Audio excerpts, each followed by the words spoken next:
Again, we get public hearing number 1 for Felix Garden LLC medical cannabis cultivation license renewal application. Questions or comments from the public? Going once. Comments, questions from the board? Close the public hearing. Call the meeting to order and Joyce and flag salute. Allegiance to the flag of the United States of America and to the republic for which it stands, one nation, under God, indivisible, with liberty and justice for all. Action on the minutes. So Second. motion second discussion. All those in favor? Vote. Adjustments to the agenda. I have nothing, sir. Public comment. Got a couple of them. We got the new rail tracks gonna be going in. It's gonna be a higher speed. I was wondering if we shouldn't put a speed limit in for the train. It's been real nice, them going through nice and slow. We don't hear the whistle for half a mile. And, my driveway is right beside that. If that train's gonna be doing 40, 50 miles an hour, I'm gonna get hit. And so is everybody down the line is gonna have the same danger. The animals, all of that. Falmouth has done it and it's worked real well there. I think it would be a good idea for us to think about doing that, just for the safety of, people going across the tracks. We have a lot of ATVs, all of that going, when you got a train running 50, 60 miles an hour, people are gonna die.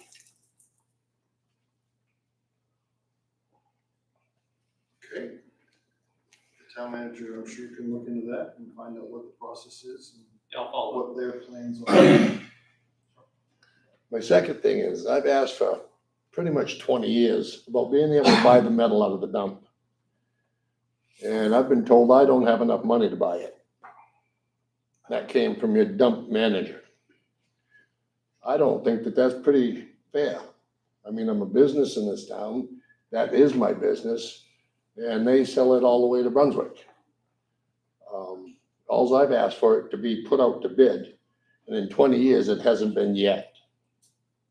I'd like to kind of figure out why. I am a business in this town. I want to increase my business, but I can't even get the town to put it out to bid, so I even have a chance at that.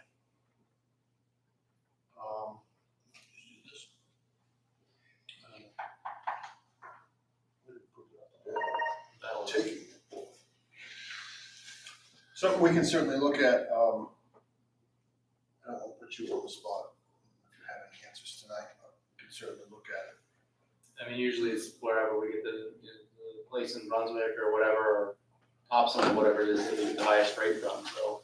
But we can follow up on that. The highest rate for recycling, is that, steel, is that what it is? How does that work? Just go a little deeper for me, yeah. But wait. Yeah. So, And it's like, all just goes together.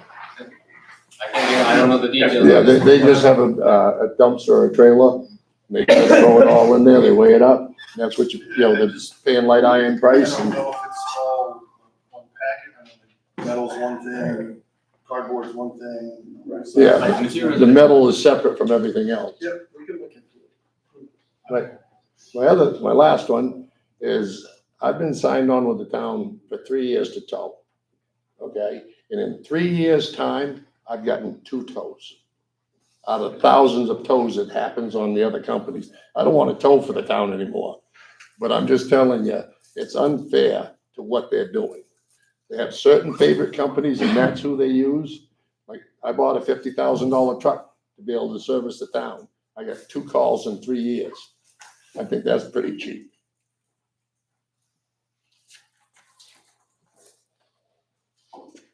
Okay. Anybody else? Nope. No other public comment? On to the business items. 5.1, review and approve Felix Garden LLC medical cannabis cultivation license renewal application. Second. Moved and seconded, any discussion? All All those in favor? Vote. 5-2, review approve liquor license renewal for Apple New England LLC. Applebee's, neighborhood bar and grill. Motion to accept. Motion and a second, any discussion? All those in favor? Vote. 5-3, Pine Tree Engineering 2026 road project upgrade. Adam? Sure, so Rob Prue from Pine Tree Engineering is here. He's the engineer who's been helping us with this project and kind of helped us get things organized. I've asked him to kind of just give a rundown of where we are right now, what the plans are moving forward. Jim and I just had a pretty good conversation about maybe some tweaks and things we want to do, but Rob, I'll let you take the floor. Thank you, Adam. Hello all. Thanks for having me tonight. Just wanted to give you an update on your $3 million road bond that you approved last year. Just want to give you some assurances that things are moving forward. So far, a couple different parts of your road project. It's not just a paving project. It's not just an excavation project. There's parts of everything. So the most critical items that we focused on so far is the stream crossing on East Oxford Road. We're going to replace a culvert with a new box culvert. So we surveyed that site last fall, designed it last fall, and just recently got the permit from the U.S. Army Corps of Engineers 2 weeks ago. So that's our first priority, to get that out to bid. I've already issued a bid for the precast box culvert that the town will buy directly. The issue with box culverts, if you don't order them by February, you're not going to have one for the following construction season. So trying to put it in with the contractor's bid doesn't work out very well. So I'll have bids due on December 30th to give to Adam, which he can then bring to your next board meeting for approval of getting the precast done. Next will be the bid package for the installation of the box culvert, plus the full depth reclamation of East Oxford Road from Station Road to Cross Road. So that one segment will all be done. So your work's going to take several different contracts to happen. So that's one contract I'm speaking of there. There'll be a second contract for ditching and culverts. Initially, Jim and the crew was going to do the ditching and culverts, but looking at the magnitude of it, it's just not feasible for them to do it. So it's going to go up into a contracted package. So we'll do another contract for ditching and culverts and trench paving. This all has to happen as preparation before we can start paving these roads. So we have to stage this work. And then finally, there'll be at least one, if not two, paving contracts, depending on how things come together for the overall paving, the surface paving. Excuse me. Trimming and paving. So I expect we're going to get a lot of work done in 2026. I don't expect most likely everything's going to get done in 2026. I think there'll be some paving rolling over to 27, just because of timing of that box culvert back to that project.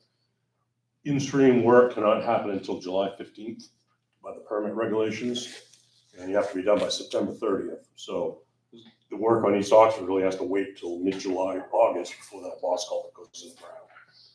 So therefore, we can't reclaim and pave the road until that's done. We might get into September and October. Once we get too cold, we don't want to be doing the surface paving. So some of that, I foresee us completing that in 2027. The other thing is we have to manage the budget as we're going with these different contracts. We have a wish list put together of 15 streets and roads. They're in priority order. Not sure we're going to get to all 15. We have to see how the bids come in. So we have to manage that as we're going as well.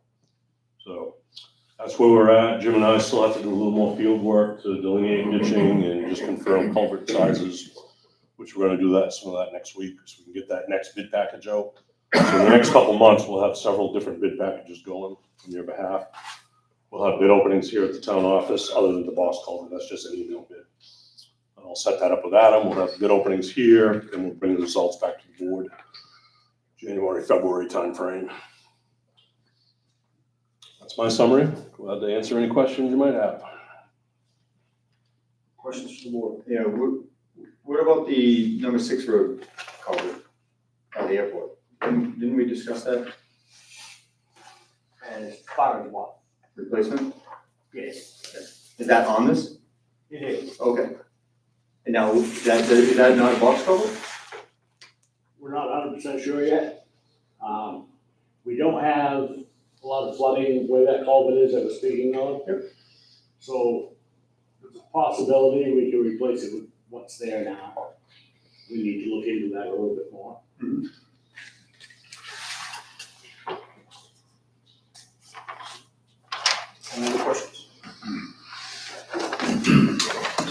side, if I may. And another thing that we discussed somewhat extensively a little earlier is concerns about East Oxford Road and making sure that that's maybe a little thicker on the pavement due to the type of vehicular traffic that's in and out of there all the time, just to make sure that we're accommodating for that. And then just again, you guys have the list of roads, and those are in order of priority that, you know, Jim and I felt, and as well as Rob Brew, based on conditions and then the board at the time. So please look at those. And because my feeling on that is when we start getting down to brass tacks here, that the ones at the end of the list are the ones that will start to fall off. So if you have any thoughts on that, please, you know, voice those sooner than later if you will. So, but we did address this, that was at Sam Row Hill with the wall that's in the base, if you will, and that kind of stuff. So I think we're in pretty good shape. Did you update the board on the extra money, grant funding on Rabbit Valley Road?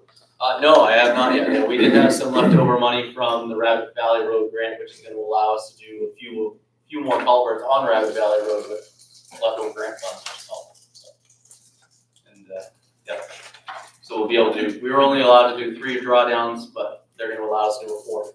So it's pretty exciting. Is the East Oxford Road, I'm just trying to, is that, what are we doing there? That we're not rebuilding anything there, is that just reclaiming? East Oxford Road is 2 different sections. So the section from Station Road to Cross Road. Yep. That'll be ground reclaimed, add gravel, and totally repaved, new base, new surface pavement. From Cross Road out to Hebron Road, that's a shim and overlay, that section. And what's it, 2 inches? What are you putting for gravel? I don't know. If I use a 3-inch average on these. Do we think that's enough with that traffic going through with the truck and with the quarry right there? We're gonna thicken the pavement to 4 inches we talked about. Typically we do 3 1/4, so we want to go to 4 inches. We could always do, I mean, more is better. Problem is, we spend all that on one road, you're gonna do less roads. So. That's one reason we chose to reclaim that section by the quarry, is just paving it on a broken up road is gonna break up again. You know? As I've told Jim and Adam, once you do road work, you're not done forever. It goes to the bottom of the list, but roads is one big cycle, as you know. That road is, with the truck traffic between the quarry and the lumber mill, gets a lot of truck traffic. So we're gonna do our best to make it stand up to that. So that's gonna have more of a higher treatment than your other roads. Number 6 road gets a lot of that truck traffic too now. Will that round culvert be, you know, you're gonna look at the culvert on that bridge, but we haven't had that truck traffic like was on Station Road. Should we put a square culvert in instead of a round because of the truck traffic in the future? Because I see it just traffic increasing. Why put in a round culvert if it's, 5 years down the road, it's gonna crush it? It's the one you're talking about looking at. So they haven't made a complete decision on that. They're still. Don't know yet. Yeah. Any other questions from the board? Moving on. Thank you. Thank you. Thank you, Rob. Happy holidays. Merry Christmas. 5.5, AdCom comprehensive plan discussion. 5-4. 5.4, sorry. I'll sit back down. Unless you We wanna. were just making sure you were here. Route 26 town lot discussion. All right, so we had a discussion previously about the town lot, a 40-acre parcel. The sign is out. You guys have all seen that as well, which is great. We had some conversations about clearing, trying to clear that lot, getting some proposals for that. So I have been reaching out to a couple companies about doing that. I have one proposal here. Do you want me to go into these or? Good. All right. So we have one proposal from Sappy. Is the gentleman from Sappy here?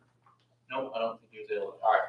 So they're willing to, clear the lot, and they're willing to work with us on where we would put, we refer to them like utility roads or tow roads, the roads they're gonna be using to get in and out with.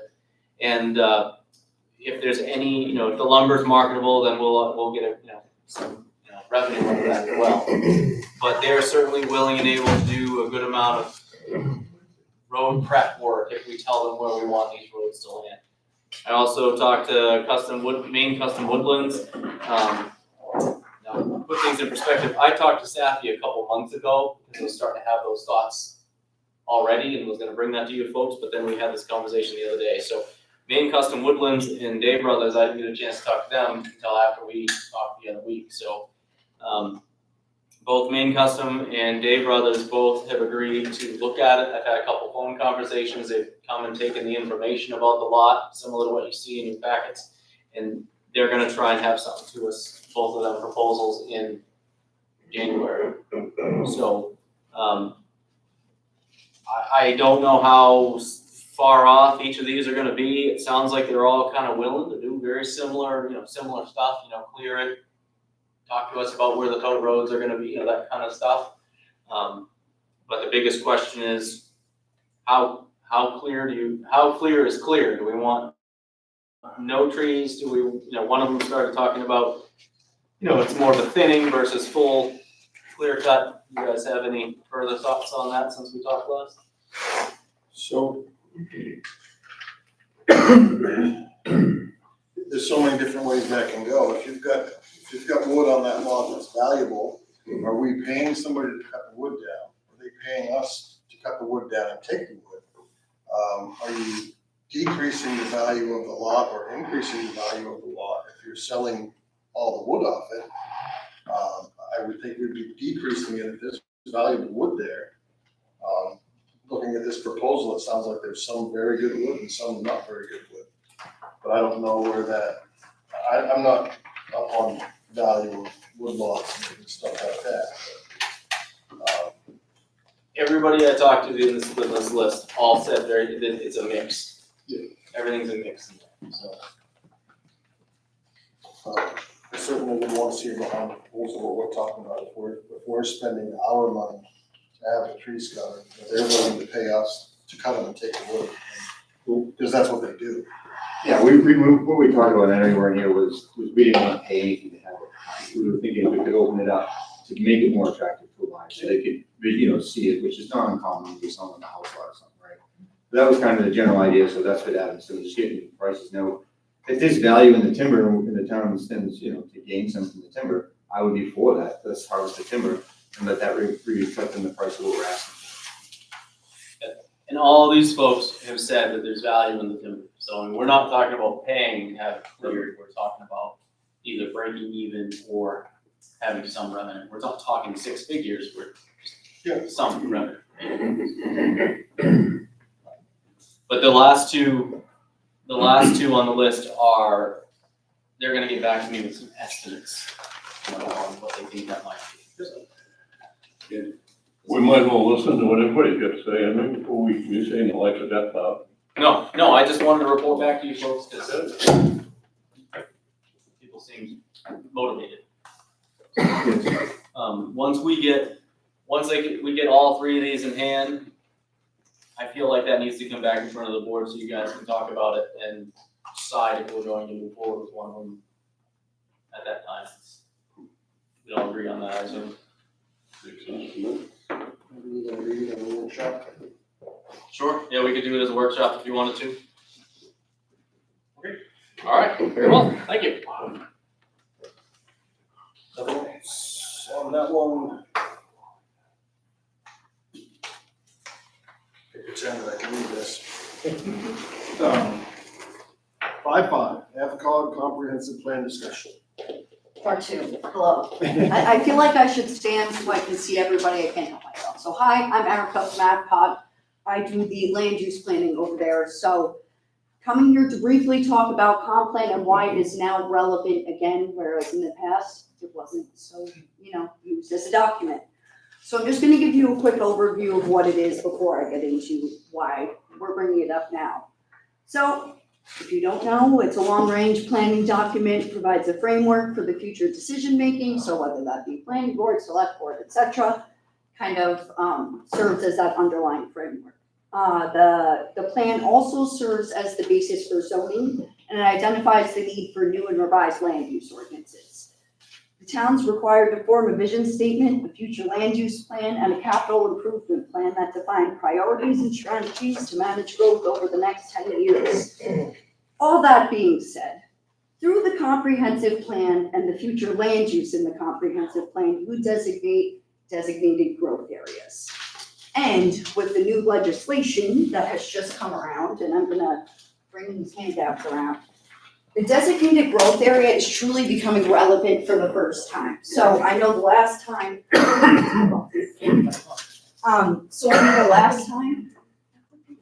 thank you. So I know the last time the town updated your plan was in 1991, and I'm not gonna lie, that was before I was born. I know you haven't taken it off the shelf that many times at this point in time, but given the new legislation that is coming forward, you're going to be allowed a lot of additional density and much smaller lot sizes in those designated growth areas. So I had to go on a little bit of a hunt to find where your growth area map was. I went through Ferg Lee's files, and I'm pretty sure he wrote the plan in 1991, so I was able to find it. So I printed that out just so you guys can have a perspective of where that new legislation really applies in town. So all that to say, the only way you are able to change the area of those growth areas is through updating your comprehensive plan. Aside from that, obviously, it's a fabulous exercise in updating all of your land use codes, hashing out some of the issues, handling some emergency management issues, doing some capital planning. So obviously a lot of advantages involved there, but predominantly, it's just that growth area is becoming much more relevant now with the new legislation that's just passed. Within that little packet that I have given you, the state will be providing funding for the legislative updates that have just come around. So you'll see there's gonna be 3 different rounds, and they are offering $15,000. So nice in the sense that we're gonna have to comply with this legislation. I'm happy they are at least giving towns the funds to go through doing those updates. So I just included that information so that you guys know what's coming up. I also would like to say that there is a proposed fix-it bill coming through the next session. So do I think the changes that are gonna be in the probably not, but that being said, we're kind of advising towns to move forward with updating ordinances until everything's finalized with that fix-it bill. We have the time to sit back and think about it a little bit with all the implications and what's existing infrastructure-wise, et cetera. And then, make our way there to updating ahead of that 2027 date. But again, comp plan's just gonna become more and more consistent with the legislation going forward, just seeing how this came forward. And it is quite a bit overdue, so I know it can seem like a mundane exercise, but it is really nice to be able to hash out some of these issues, make a plan going forward that, you can fall back on that plan to look at the strategies you've developed to handle some of the issues. And now I'll stop talking at you. And another one of the reasons that I asked her to come this evening is, aside from zoning, it also speaks to, future visions of the town. We've had, especially with the new board members, we've had some conversations about, what's our end game here? What's our plan? What are we trying to accomplish? And I think the comp plan is a tool to do that. I mean, you can talk about, we've had different growth in different departments. We can talk, that's the kind of document that comes together, is looked at by the selectmen, it's get voted on at the town meeting. I mean, it can definitely be used as a roadmap, if you will. Absolutely. Where we want to be in 10 years. So when we make our budgets, when we do our capital planning, when we do all those things, it gives us a little bit of a substantive, it gives us something to fall back on, so that if you have new board members, if you have a new manager, if you have new people, whatever, there's a plan in place so everybody's kind of working towards the same mission. So, but that's a service that you guys also at Adcog help with, right? We do. So through regular membership dues, I can assist with getting the committee started all together. I can provide data at any time. if you would like AvCog to write some of the chapters within the comprehensive plan, we can contract with, for those services. I always recommend getting the committee together, talking to them, seeing what capacity they have, because a lot of times there's people in the community that are capable of writing the chapter.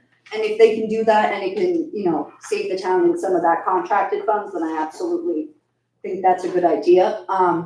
As far as committee members go, we do recommend that there's a mix from, the planning board, select board, town staff, et cetera, just so that everybody is able to contribute, to the overall, finality of the plan. How long usually that process have you seen that usually take? It usually takes between a year and 2 years, but if somebody wants to really jump it and really get it done, I'm happy to go at whatever pace you want.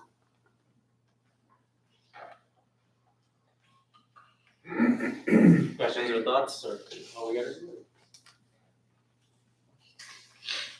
Just no. All good, digest the information. And please feel free to reach out to me at any time if you do have any questions about the legislation or planning initiatives, pretty much anything to do with planning, I am happy to help, so here for it. Thank you very much. Thank you. 5-6, TLEA update. I'm going to stand as well. My name is Jim Hughes. My wife and I have owned a home on Thompson Lake for the last 25 years, and I think for that entire time we've been members of the TLEA. I joined the board of directors on the TLEA last summer, and I was asked by the board to facilitate communication between the town of Oxford and the TLEA. I think it's fundamental because our mission is the environmental quality of the lake, and the dam that's operated by the town of Oxford, that's operated and maintained by you guys, is fundamental to that mission. So last summer, asked Adam for an audience. We met, we had a good meeting, and we learned a lot about each other's activities, things that I didn't know that the town does, and he was equally impressed with the TLEA activities. So Adam did two things. He gave us an update on the town's recent activities with the dam, the projects that have been implemented and some of the things that are planned. And we communicated that at our August meeting to the entire TLEA membership, or the membership that attended the meeting. It was very well received, so that was much appreciated. He also suggested that we should come to a select board meeting like this and just give a brief update to you all to basically describe who we are and what we do. So that's the plan for tonight. Let me introduce Paul Kane. He's our current president of the TLEA. Paul's going to do the presentation. Also here is Kathy Kane. She's a past president, board of director member. And also here is Bill Booth, board of director member as well. Okay. Thank you, Jim, and thank you for this opportunity. I know you have a copy of the PowerPoint. Did you want to just look at your iPads, or do you want to project it? It's entirely up to you. Yeah, so it'll be under 5.6 is the whole PowerPoint presentation that they're going to give.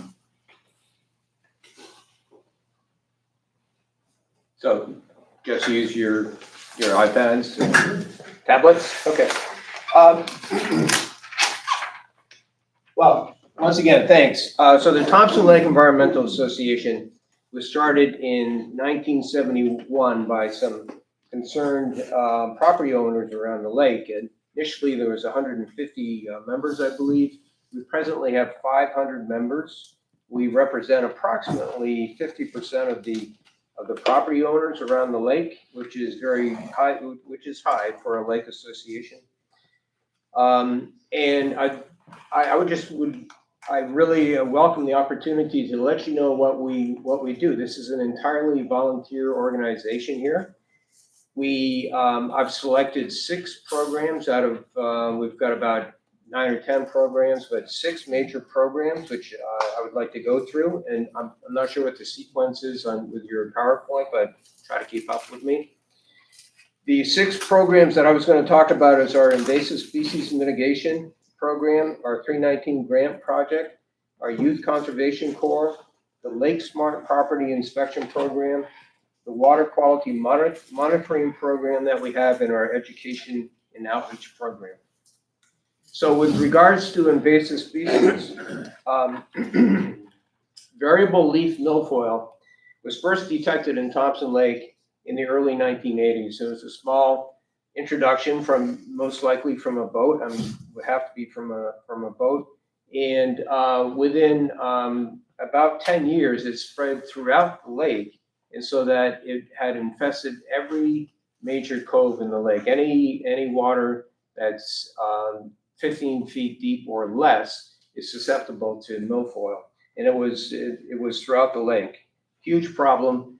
Landowners around the lake tried to address this problem, somewhat successful, but they weren't winning the battle. They asked Thompson Lake Environmental Association to get involved.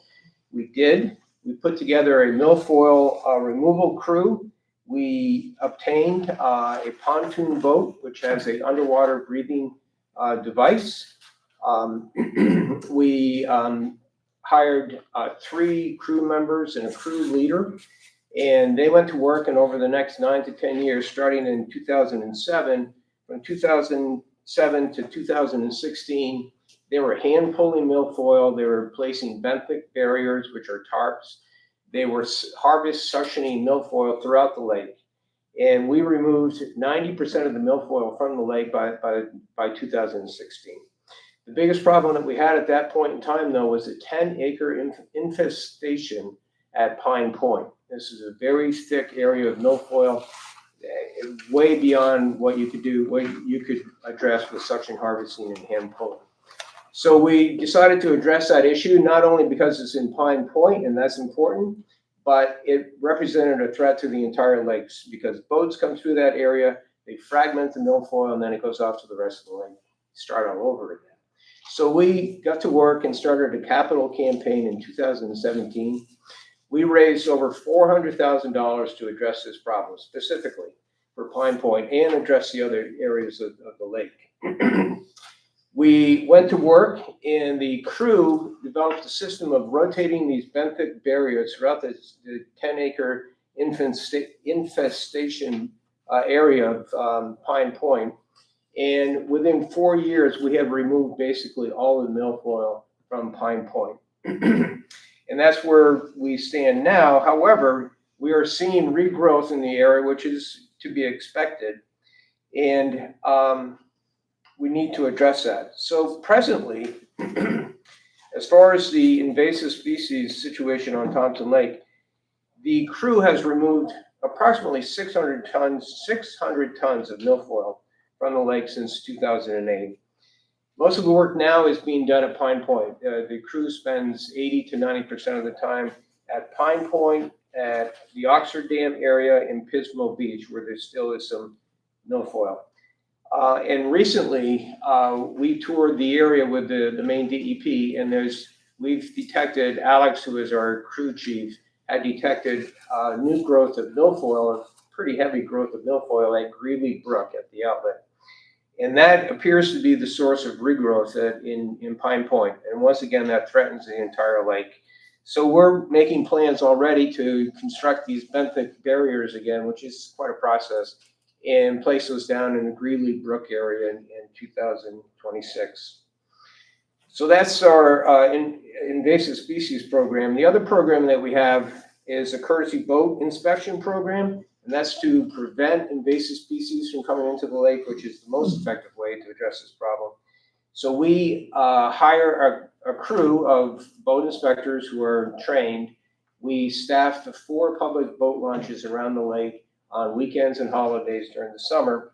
And the inspectors help boat owners inspect their trailers and their boats to look for invasive species, but more importantly, they educate the boat owners on the problem of invasive species, which is a very big problem in the state of Maine, and it's getting worse. Lately, the species that have been recognized around the lake, around the state, are not only variable leaf milfoil, but Eurasian milfoil, which is even worse, and swollen bladderwort, which is a new species that's coming into play. Once they get into lakes, they are extremely difficult to get rid of. So the best thing to do is to keep them from getting in, and we're working on that. We also have a very active non-point pollution. So non-point source pollution is the greatest threat to water quality in the lake. Non-point source pollution is erosion, basically, coming from developed areas around the lake. That brings down phosphorus and nitrogen into the lake. It promotes the growth of algae, and algae will eventually create algae blooms.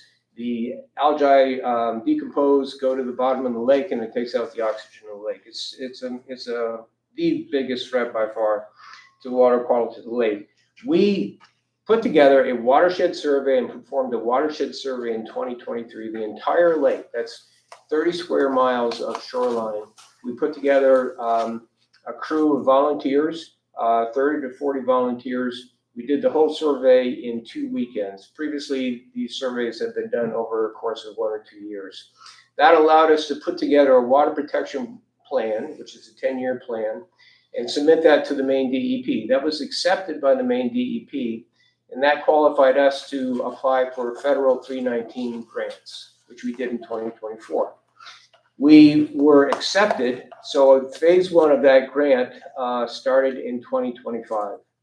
And we, so far, have completed 3 major projects, candidate site projects they're called. The first one is at Beechwoods Road area. We did a lot of ditch improvement, check dams, retention pools, and replacement of culverts. We also worked with the town of Otisfield, and we did major work. We helped fund major work at the Loop Road area and Williams Way. Again, ditch expansion, culvert replacement, a big retention pool in that area. They had major erosion problems there, and they should be much better now. We also worked with Agassiz Village and helped them fund a program where they reconfigured their walking path going down to the shore, basically rebuilt it, put in new culverts, new ditches, and a lot of erosion control mulch. And that program is ongoing. And we also helped fund our Youth Conservation Corps. We did 7 projects with a Youth Conservation Corps, and we funded 7 residential matching grants. There was 9 Youth Conservation Corps programs. There were 7 residential matching grants. So we give money we come up with funds for landowners to hire contractors to do erosion control projects on their property. That's beyond what the YCC can do. And that basically usually funds 50% of those projects. And that'll be done again in 2026. So another part of our non-point source pollution program is our Lake Smart program. We have a core of volunteer inspectors, property inspectors who've been trained through the Maine Lakes Association. At landowners' request, they will go out to their properties, inspect the properties, give people advice on how they can improve their erosion measures on their property. And if they meet the standards of the Maine Lakes Lake Smart program, they get a Lake Smart award, which they can put out in front of their property. So it's a real incentive for property owners to address erosion. And as I said, that is the biggest threat to water quality in the lake. We do water quality monitoring throughout the year. Second disc readings are taken by myself every 2 weeks during the summer. We also have a limnologist, Scott Williams. You probably have heard of him. He does assessments of the lake as well, 3 or 4 times a year. He looks at dissolved oxygen, algae content, phosphorus, total phosphorus, and puts together a water quality report for us every year. It's very important for us to recognize any trends in the water quality and also see how we are doing compared to other lakes in the state of Maine.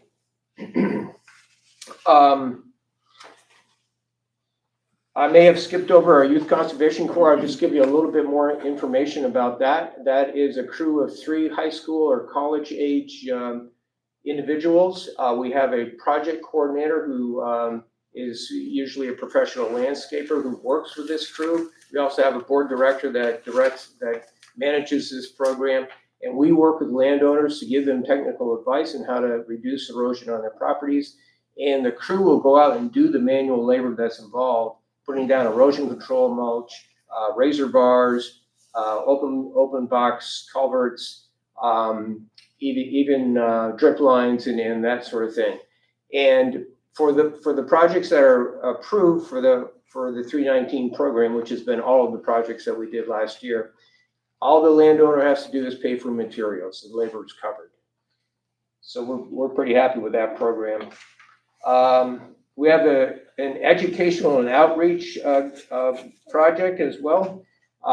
We have worked with the towns of Otisfield and Oxford. We have taken we've helped sponsor the middle school kids to go out to the Skudik Institute to spend a night there. The kids have a great time. They learn environmental principles. According to the reports coming from the teachers, it's a real thrill for these kids. It's a big kick for them. And for some, they've never seen the ocean before, and they haven't gone very far from their homes actually to go on trips like this. So it's a real benefit to them, and it's also a way for them to learn about environmental principles. We had 3 workshops last year. We had a gravel roads maintenance workshop, which was well attended. We had a build better buffers workshop, which had about 20 people, and a live staking workshop, which instructs landowners in how they can stabilize their shorelines with live staking. We put out a newsletter 3 times a year. It's news from around the lake. It's the news about our association and information on how landowners can help protect the lake. We have an annual meeting at the Oxford Community Center every August, first weekend in August, and that is very well attended and well received. And we have an educational talk usually there, and again, it's a chance for property owners and people that respect the lake or like the lake get a chance to meet one another and talk about the lake and how we can keep it as good as it has been. And we also participate with the annual loon count, which is sponsored by the Audubon Association. Our loons are doing very well, which is good to hear. So why do we do all this? It's a volunteer organization. We all volunteer our time because we think that Thompson Lake is a valuable resource and it needs to be protected for all to enjoy for generations to come. We feel that Thompson Lake is a vital economic driver for the surrounding towns, for the businesses that are associated with the lake, and is a source of significant tax revenues that come into the towns. The lake is a great lake right now, but we can't take it for granted. The Maine DEP has classified Thompson Lake as a threatened lake, basically because of the amount of shoreline development that's taken place there, and the fact that we have a slow flushing rate. That means our water recirculates about every 4 years. That's pretty slow. We also have invasive species. I've talked about the milfoil. That's an ongoing problem. So without an active environmental association, we feel these threats will only increase, and that's going to be to the detriment to the public and to the surrounding towns. So we think it's definitely worthwhile. I'm sure that you do too. And it's just a great opportunity to explain what we do. I think sometimes it's not clear what we're doing out there, but we're trying to be good stewards of the land and mostly of the lake. So thanks for the opportunity, and I'll be happy to answer any questions. Questions? It's a lot in a very short time to Yes. give you. That's a lot, yeah. Your meetings are open to the public, not just members. Your August meeting, I believe. Yeah, we'll it's sure. been advertised. Yeah. Good. Yeah, we'd love to have you guys come. Questions? I'm sure some of you have in the And we past. do this presentation for at least Otisfield, if not Naples and Casco as well. Not Naples, Casco and Poland. This presentation? Yeah. It's the first time I've done this presentation. Okay. We've done similar in the past. Oh, yeah, we've talked to other select boards, sure. I assume all your results from your different studies you do and with the water quality and whatnot are on your website? Yes, and Bill manages the website, and it's a very good website. You should check it out. I mean, thank you. Thank you for doing this, because in investing in it, it's certainly one of our better, it's no secret the tax rate along the lake is higher than in town, right? So Yeah. you're already paying I know. it this year, plus you're raising funds to help take care of it, so thank you. Oh, you're more than welcome. More than welcome. Code officer. So as a new code enforcement officer, and I'm asking for, just so we're on the same page. You talked about working with landowners as far as erosion control. As you probably know, a lot of erosion control is governed by shoreline zoning ordinances in each town. Yep. Are you using those ordinances as a standard by which to follow when you're determining that? Because I spend a lot of time on the lake recently, involving, people wanting to cut trees, remove dead or hazardous trees. And there's a lot that goes into cutting a tree. There's a lot of variables that go into play as far as, if I take this tree down, is there a replant that's gonna be necessary? Depending on how much of the canopy is affected and how much impervious ground is exposed. So I guess my question is do you coordinate with code enforcement officers when you come up with these erosion control plans, or do you notify us? We work primarily with the Soil and Water Conservation District managers. And they come out to these various sites for YCC and for residential matching grants and for the candidate site projects. And they give the technical assistance, and they may refer back to I think they have a pretty good relationship with the CEOs of their respective towns. But we work with them primarily to make sure that the right rules are being followed as far as tree removal and where you can develop and what kind of construction you can do. So we're not the experts on that. And if there's any question, and people do come to us and say, our neighbor's doing this, and is that legal, and all that sort of thing. And our response is check with your code enforcement officer.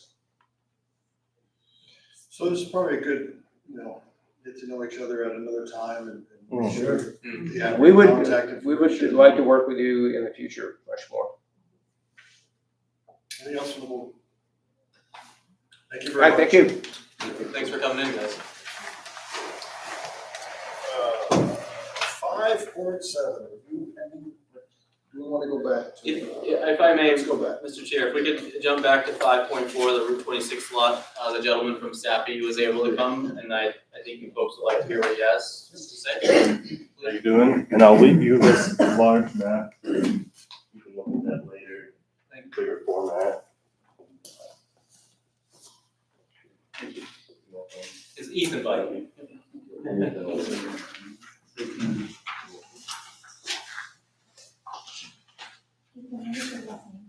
Olson, Olson. Thank you. Thank you.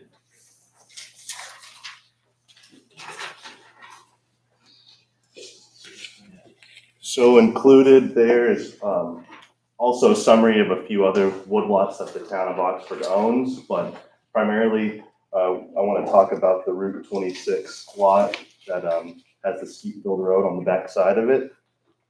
So Daryl Sterling and Mr. Adam Garland approached me a few months ago about the potential for, is there any potential for timber harvesting on that land, and what might be a summary of what's on the land, access-wise, soil, trees, what is the potential looking at it from a forester's perspective.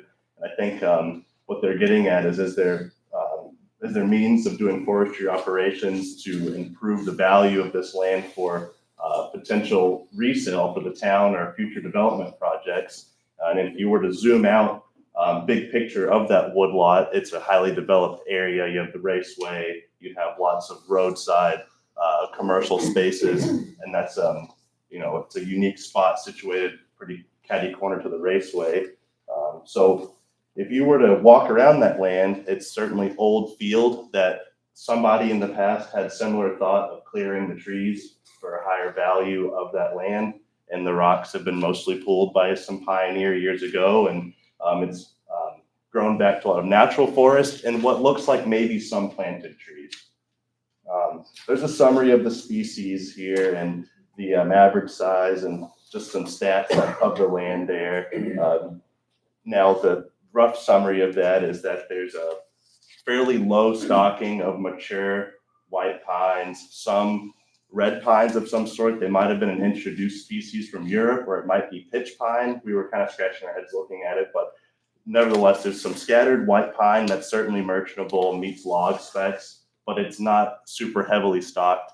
It's not enough timber volumes that you would look at it like a typical timber harvest, to where we can leave half or a third or 2/3 of the trees and let them seed in and do typical forestry like we like to do. With the stocking that's out there, you could make it work economically with a logger if you were removing pretty much most of the volumes, which the volumes include those white pines that are scattered about maybe from me to the flagpole, if not further than that. Quite the distance between the mature trees, and between those is a lot of saplings, what we call chipper wood trees that are a few inches around in diameter. That stuff has very little merchantable value. Usually it's not a revenue producing activity cutting those trees, but Sappi uses that wood for biomass energy. We use hardwood pulp and softwood pulp to make paper, and pine logs. There's a few markets in the area that those could get sold to. Probably to Irving and Dixfield makes the most sense, for the quality of the pine isn't the best quality, and that's kind of their bread and butter, is working on that low diameter pine. So again, improving the value of this land. When I'm walking around, my professional opinion, I do agree with Daryl and yourself, Adam, that there's probably some more value in that land to an investor being able to see it without the trees in front of you. It's 40 acres or 45 acres or so. So as you walk around, it's dense saplings, trees. You can tell that it's flat ground, but you make a loop around and it's not as obvious that if it were a 40-acre clearing, you could see end to end, road to road, and get a picture for what you might be able to build with it as some sort of investor moving to the area. And that sounds like a decent goal for the town with that parcel, if that makes sense. And then that map is a blown up picture of a similar map you have in front of you. Wanted to also briefly mention the town farm road parcel. It's a larger piece of land, 320 acres. I think it's being currently harvested on a minor scale, or within the last few months, there's been some plucking away at it with cable skidders. And that's definitely a great thing to do to slowly cut a woodlot, is have cable skidders seasonally come do some work. Now, covering larger areas to actually try to get areas regenerated, I think is maybe better done with more mechanical harvesting, a bit bigger skidders, feller bunchers, bigger gap openings that allow sunlight to truly regenerate an area to quality seedlings, rather than small gaps that don't let much sunlight, that kind of all it does is let beech and hemlock propagate rather than pines and oaks. You need a bit more of a clearing, which a cable crew can certainly do that, but with the cable job, you also have the brush that's left, because you're limbing your trees in the woods, creating potential tripping hazards. Now, it is the middle of the woods and there is not a lot of walking trails established on here. We had our technician roam around and there was some minor use of trails, but not over the whole property. So I think that's where having reclaiming some ground, claiming some new ground as recreational trails through means of by timber harvesting. Now, using a cable skidder, those are a bit rougher trails, not as pioneered as using a feller buncher, tracked machinery, a lot more ground pressure and compaction that can sort of beat down the ground and establish a walking trail into the future. Maybe it's a ATV or snowmobile trail, if that's a goal of the town. If that were a goal prior to harvest, we could certainly plan around what sort of recreation could we maximize with our machinery while it's there. The next piece of ground that we talked about in our meeting, Adam, is this. It's a small 4-acre piece on the Aspen Road, and that one, in terms of forestry operations, has very little commercial value since it's very small acreage. But not saying we couldn't get something done if you were wanting to have some sort of clearing operation to develop that as well. Again, having a 4-acre parcel of land that's wooded, that's disconnected from the town town forest, so it's not really, doesn't have much recreational value, a 4-acre piece. You really can't hunt on it. It's right in town. It's, doesn't have a whole lot of value for just the average taxpayer to walk around.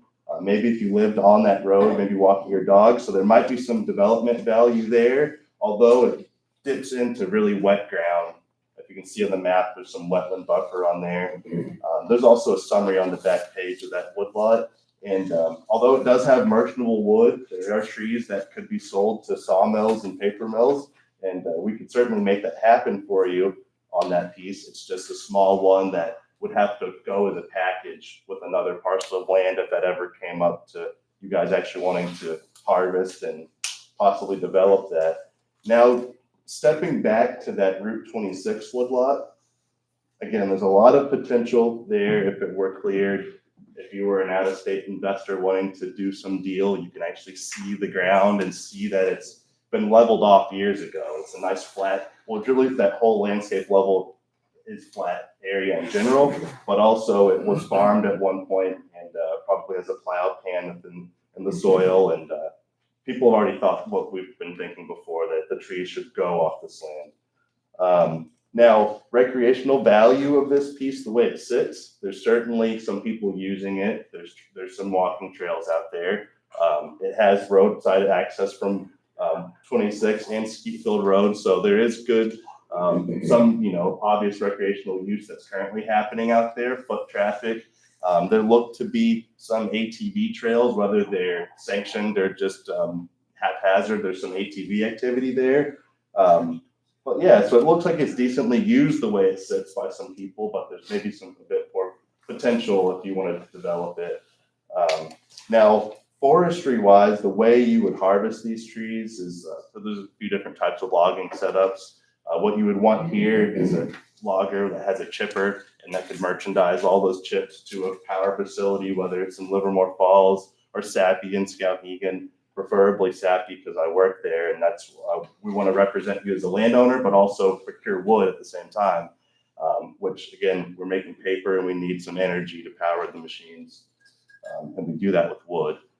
So again, I want y'all to give it some thought as a group, but if you had any questions now, certainly I'd be willing to answer them for you, or also you as well, town folks. When we talked also, we kind of discussed that on that 40-acre parcel that we could almost have a rough discussion about where like the tow roads would land. Yeah. And those could potentially even be used in the future as road base. Yes. So is that still Yeah, something? I think that's definitely an idea, and the main selling point there is because there's roadside access on both ends of the woodlot. We could potentially split it right down the middle and have 2 landings on either side, or if not, we could at least connect the main skid trail between both roadside access points, and basically pioneering that, beating it down with our skidders and whatnot, and if, from the get-go establishing where you want that road base to be. The contractor, there's a couple of contractors in the area. There's Keel Logging and Excavation, and they're really top-notch crew. There's Forrest Hicks. There's a few different guys that work really closely with Sappi that have the machinery and the capability and the availability to do this. They're a lot of these guys are really, especially Keel, they're really sought after logging group that has a pretty full schedule, but they have some availability because they've checked this one out already and given the thumbs up that if the town were interested, they would put it on their schedule for one of the upcoming woodlots that they would cut. The time frame that it would take to accomplish something like this is probably less than 2 months, or a month or so start to finish. Less than 2 months, everything cleaned up and out of there. Now, soils and access, I think it's kind of year-round access there, especially with the trees that are growing, leads me to believe, the species that are there, leads me to believe the soils will sustain year-round harvesting. I don't see there being an issue, seasonal issue on that woodlot, definitely on a winter only or summer only. It's kind of a year-round piece of ground, well-drained soil. So certainly, I think connecting the roadsides will be a tremendous value as well if we could actually have a portion of that trail that from the get-go is pickup worthy, probably not be able to connect both ends without major excavator time, but we could probably beautify both tail ends of that road system so that you could at least pull in like a driveway with your pickups and show it to potential investors. Which again, being able to just not get your boots super muddy and you could see from road to road, I think is gonna be pretty meaningful for someone wanting to invest. Yeah, any other questions? How much marketable wood did you feel was in it? Do you have a Yeah. dollar amount? I don't have a super accurate dollar amount. Again, it's not one of those super gravy wood No, I lots didn't of think times it like was. that. I would say volume wise, and I'm looking at the trees that are out there, for every load of round wood, which round wood would include trees on a log truck that are in log form, round form. For every load leaving of whether it's pulpwood or logs, you'll probably have 2 loads of chips, if not more. Chips don't pay much. It's more of a service. It pays for the trucking, it pays for the logging. The guys do it because it leaves a clean slate and landowners like it. But nobody's doing it because it makes a lot of money. But Sappy's market, since they're burning it, you know, there's some money behind it to get it done, and we're definitely appreciative to use the material. So for every load of logs, 2 or 3 loads of chips. Maximum dollar amount, maximum like $200 per acre. That would be overshooting it. That would be not the conservative estimate. I would want to swing my prism around and get you a more conservative estimate if you really want an accurate figure. But it's not going to be a massive revenue generator for the town. It'll certainly pay for itself, and I think if you had some improvements outlined from the get-go, most of our logging outfitters, especially Travis Keel Excavation, they have an excavation side to their business that if you wanted to reinvest some of that stumpage revenue into infrastructure, excavator time, gravel, whatever it may be, we could, while we're there with the equipment, we could handle that for you if we outlined it beforehand. I think that would be worthy. Yep, If we yeah, had a better idea of what you think it might generate, then we could just have a ballpark number that we could think of yep. reinvesting Mm-hmm. while everything's there. Yep. Yeah, I would say without going back and swinging my prism, I will do that. But just so you could have a little bit of picture in your head, $100 to $200 an acre would be what I could guesstimate, and we could get you a more accurate figure later. Certainly, definitely not a big money maker though. The town forest, on the other hand, I imagine you guys have. We might have even looked at it, a town forest management plan for the town parcel. And it sounds like there was some skidders parked up there within the last few months. So there's some management happening, but if that ever came up to wanting to do some larger scale harvest outside of just the small cable guys that can pluck and sort of maintain cleanliness, but it's hard to really get big balls moving of regenerating gap openings with the cable skidder. And also establishing new trails is hard to do with the cable skidder in the sense of that you're leaving all the brush in the trail typically, or nearby the trails. So there'll be sometimes a wall of brush. Yep. Well, again, what we do mostly in the Sappy Stumpage program is partial harvesting. Land clearing when landowners are interested in it is something we do. Some farmers are calling us pretty steadily to clear land, but most of the harvesting we do is a thinning, what you might call it, or a shelter wood or a seed tree cut.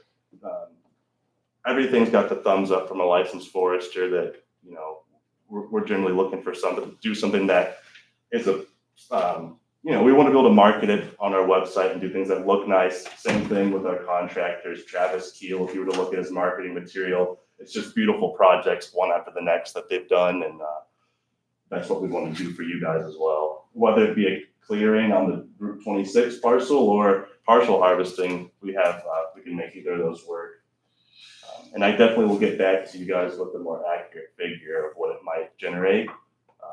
Again, I think what I gave you was in that ballpark, but I'll get it down more accurately. You think that's something we could see by mid-January?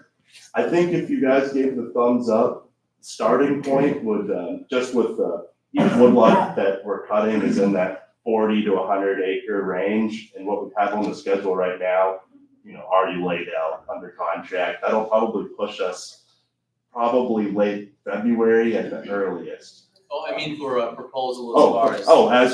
As for getting you something, I can do that after the holidays here. So yeah, before February. Yeah. Okay. Is that what the board would like to see?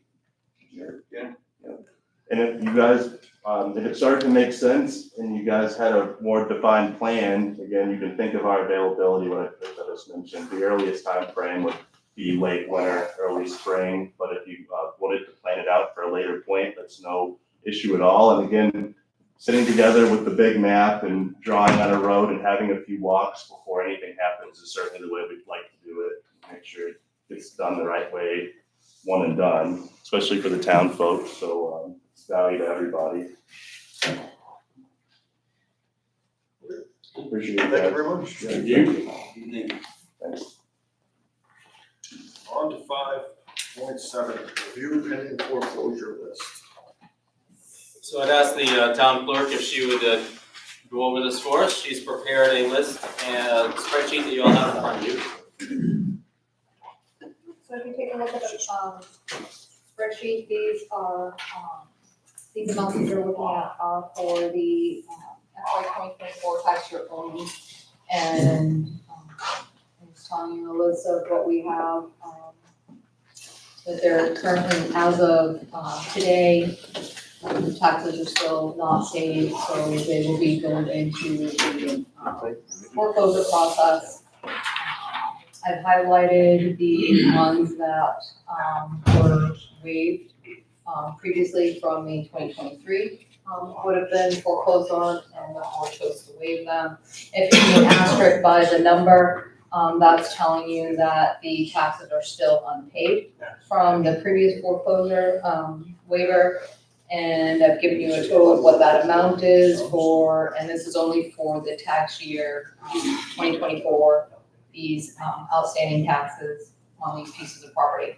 What I actually need from you folks tonight is to know if you're going to, and make a motion, pass it or whatever, let me know, if you're going to be waiving any of these pieces of property for possible foreclosure. And give me that list if you're gonna do any, if not, that's fine. If you look under the section for mobile home, obviously SW is a single wide, DW is a double wide. The pending, impending foreclosure notices will be going out on January 9th. And the lien maturity date is February 23rd.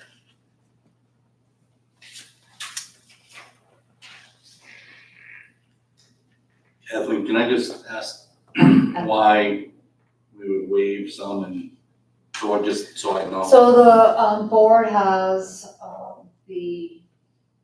your preference, you have the ability to choose to waive foreclosure. In the past, I think you have some board members here that can speak better to that, but from my piece that I need to do, the board has chosen to waiver. If you look at all of these, there's single wide mobile homes that did not sit on land. So they are on rented property or they are in the reduced C part on Stevens Road. Cost us more to foreclose. Beautiful. I can't make No, no, that statement. I get that. No, Yeah, no, seriously. It's the truth. The process that it would take for us to then take possession, dispose of. Oh, no, makes sense. That's exactly what I was asking for. Are any of these, are these all just for this current? Only for the 2024. So if you are seeing, when you go in, when you pay your taxes, your tax amount that you pay is always going to be applied to the oldest tax bill that you have. So every single one of these also have outstanding taxes for following years. The ones with the asterisk beside the account number have outstanding taxes for the prior year. So for 2023 and possibly beforehand as well. So only the ones that asked her, correct, that had prior, oh, Prior to 2024. okay, thank you. All of these are gonna have 2025. And also the October payment for 2026 is up. Thank you. The ones highlighted have been previously waived. Is there a way to note these on which are on rented lots? If there's no land value, they are on a rented lot. Got it. Like 1195, that's the But it's same. not necessarily ski field trailer park. No, so when you look at this list, Glen Street, Lynn Street, Cheryl Lane, those are, in the Regency Park. The roller rink one is not. No, Roller Rink is not, Outback Jack Drive is not, Speedway. Speedway is not, Norway Lane, possibly Chief is Norway Lane. That's right beside Speedway Lane. Okay, so that's not in the Regency Park either. So I guess my question is, it continues to become a habit because it costs us more, we let it go and go. So how long does this go on that people just don't? $64,000 quote. And what Floyd just, that's been the big discussion that happens every year, because we're having more and more every year of the single rights. And, Sure. so at what point is it we need to take care of this versus what it costs? So, It's been discussed for the town. I mean, next plan. So I was adamantly against waiving all of them last spring because we waived 12, there'll be 15 this year. And without counting how many there are, there's several. My biggest aggravation in this is several of these homes, I don't know if they qualify for the tax exemption or not, homestead exemption, but they haven't applied, which would cover So a good chunk of their taxes that they owe. between myself and the assessor, every single one of these, we have reached out to them and asked them to apply for the homestead exemption. So especially those ones that are in pink, every single one of them. And they have not. How much does it cost us to file for foreclosure on? Or put a lien on it? So, just a straight numbers, as far as going and filing foreclosure, Yeah, it's not gonna be a further cost because we operate under an automatic foreclosure. So every time I have to send a lien, it's, a lien notice has to go certified mail, it's $10 and something for a certified mail. Every time I have to file something with the registry's office, which is filing that lien, is $19 per file. So, what you're seeing for outstanding balance just on there, that's including the interest and those filing costs. It just compounds, and if the town manager would allow me to speak openly and frankly, it's how do we change? it's very time consuming to continually chase these down. Because not only are we chasing them down because the certified mail comes back, or they don't pick up their certified mail. The assessor and I are both putting in time to try to make sure we're making the notifications, but also trying to track down, do we have the correct owner? So when it comes to mobile homes, they can't take the mobile home out of the town of Oxford legally without coming to the town and letting us know, and then that's how we can try to collect. Unfortunately, there have been mobile homes and I'm sure the code enforcement officer is now getting an update on this as well, that have been moved out of the town. Just disappeared. They've just disappeared, especially when they're not in the Regency Park. And now we're trying to track down, well, how do we collect? And that's why sometimes you see those come in front of you from the assessor asking for an abatement and the waiver of that tax, because now we can no longer find the owner. But it's time consuming to continually do this, continually try to track down the owner And, I would love to be able to send the police chief out to some of these to verify and deliver, or somebody that he would have on his force to deliver that notice, so we can deliver in hand instead of trying to do certified. Problem is that that can only be delivered by, the tax collector or the deputy tax collector. So, and that may be something that some of these areas might not be where you want to send me or the town manager wants to go, so. Again, forgive me if I'm asking the same question. The balance due includes interest and cost. That is for this current, That year. so there could be a previous balance as well. Yeah, It if would there's be- an asterisk, there's a previous balance. And actually, I have each one of them, so I can tell you if you want, I can give you an example. But you can't go back on those, you can't go after it's been. Once we foreclose, we're done assessing taxes.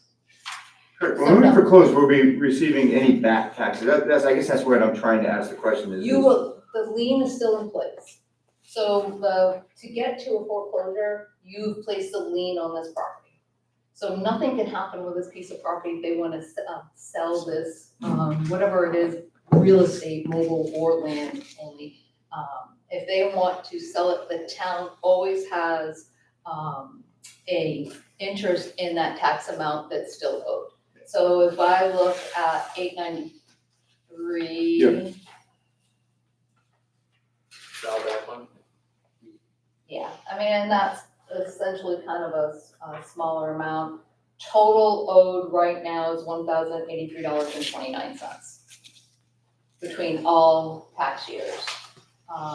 And again, using that example, if they have the homestead exemption, they wouldn't have any tax. Correct. That one, yes. And the town would still get their money. If we look at 1406.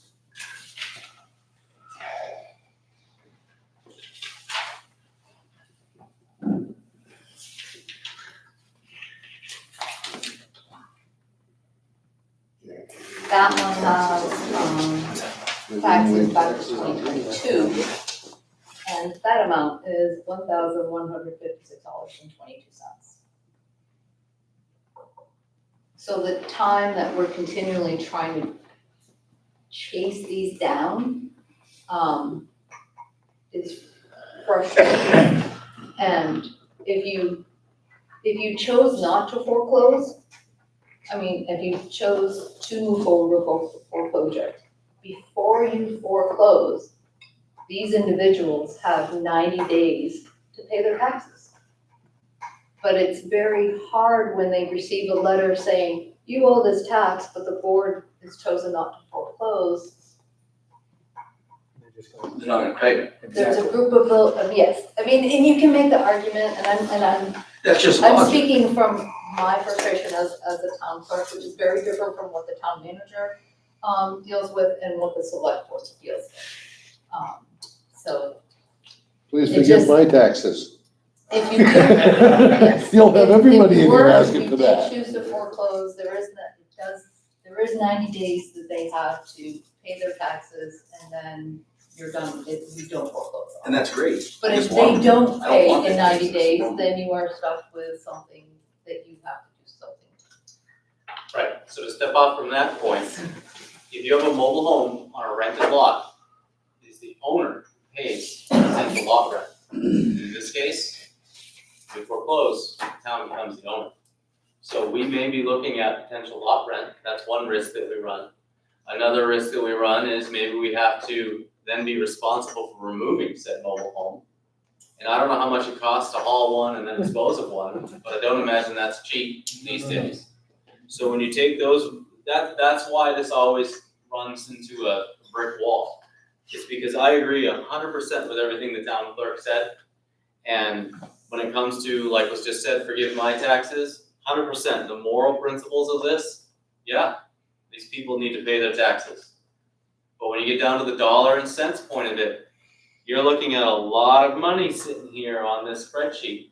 If the town's gonna get into the business of evicting people, of removing these mobile homes and disposing of them, or paying lot rent. So that's why this is in front of you. And it's not an easy decision to make, and there's no wrong answer either, it's just, it's that time of year and we need to make a decision, so. Tonight, I need a decision tonight, you could have said please. yeah. Please. So to be clear, if we don't waive any, we don't necessarily have to foreclose when it comes time to do that. No, it's an automatic foreclosure. And I would, the ones that they're paying lot rent, that the town would be responsible for, would be the ones that are in Regency Park. This town may be responsible. Yes. May be Well, responsible. what do you mean may? Like, so explain that. What do you mean? Well, we don't get the trailer out of there. And we're responsible for. Or we can't sell it. What about, Or if the Regency Park what about is to 893? take over. What about 893 or 1407 or 1405? Are we not responsible for those trailers because they're on private property? But we're still in the trailer if we foreclose. If you wanna sit here and discuss whether or not a potential landowner is going to charge us lot rent, I can't answer that question. I'm certainly not gonna go solicit them, Sure. so I mean, I'm trying to, Usually in most of these cases, sometimes they owe those people money too. yeah. So does the town have the option, sorry about that. So does the town have the option, if we foreclose on these, let's just use Regency for an example, we inherit it, can we give that to the Regency if they will take it? So it's my understanding that if we foreclose on it, we then have to follow state law in disposing of any foreclosed property. Would that be your understanding as well? So we would have to list it with a broker and so forth. Unless we dispose of it because it's unsafe. I get it. But on the flip side, we could turn around and sell it for $2,000 for all I care. For the 1,300 to get the taxes. I don't want the properties, I want our tax money. You want principal. You want the principal that you had to pay a tax bill. Well, that's the problem, because here's the issue, is that, like Bill Right. said, if we waive these, hell, why don't we all stop paying? Adam, do we have to use a realtor? State law says that we have to. If it's foreclosed. And I only ask because this is fairly new, right? Because we used to be able to just list it in the paper and. Correct. Yeah, this is like within the last couple of years this came out. Because that's an exciting, it's just assume that's some sort of an expense to hire to have a realtor. The realtors probably don't want to list these for $5,000. I mean, they usually get a percentage or a Their flat rate. commission, whatever Yeah. they're selling, so. Okay, that's cool. I get what you're saying, I just. Did you have a So question? potentially it could Well, cost. I was gonna bring up, people would move into those places if they could buy a trailer for $5,000. They can't find apartments or anything. You wouldn't have trouble selling those, really. I've seen two of them and nobody's moving in. That's the problem. Some of them, Oh, yeah, some of them are. That's, Yeah, some of them need to be too. they're gonna have to be done. If Right. the Can't- select board and the town manager would like me to do this on the pieces of property that are in the Regency, I am You'd be happy to included. reach out to the park manager. Couldn't you Let do her that? know, And then Regency and would have to she pay is to get rid of aware it. that we're running up against this issue again of these taxes not being paid on these number of, single wide, homes in the park. If the town were to foreclose, would they have interest in, should it has to go to a realtor, or even actually if, I don't know, talking to them about, do you have interest in paying that outstanding tax amount and working it out and charging the individual there, the tenant yourself, so to remove the town from foreclosing before we get to that point. And that would be dependent upon when you have later in the discussion, the town, when you guys are gonna have your first meeting in January. If your first meeting in January is gonna be before the 9th, which is scheduled to be right now, I can wait on direction from the board until that meeting, because my notices don't go out till the night. You just really want to. If the trailers are condemned, right, say they're not livable, they're condemned, isn't it up to the property owner to get rid of condemned buildings? We've been through that with a house, another piece of property that we ended up having to take and paying to have it torn down. You still put a lien on them, but. Right, but that was a house that with the property. This is a mobile home that's not livable. Well, okay, so you foreclose on it, you're not gonna get anything. But if it's condemned, then the Regency's gotta get that off its property. It's their responsibility If it's foreclosed on, it's the town's responsibility. to remove it from their property, not if it's condemned by the code enforcement. But anytime we issue a demo permit for a mobile home, the first thing we do is make sure the back taxes are paid up on it before we even issue a Right. demo permit, so. But, okay, so I understand what you're saying. If the building gets condemned because it's in such shape that it's not livable, And it's say not that fixable. the Regency assumed ownership, then the Regency would be responsible for paying the back taxes Right. before I issued a building permit. So one way or the other, the town gets its money by having Or it they just don't condemned. pay it. And I think that's the reason why Well, if the it's condemned, you Regency gotta remove no it. longer owns trailers in the trailer park, because of this very issue. I just spoke to her last week about it. The Regency doesn't own any trailers in the trailer park at all. So are some of these units that could classify as being condemned? Do you know? Just driving through, About half.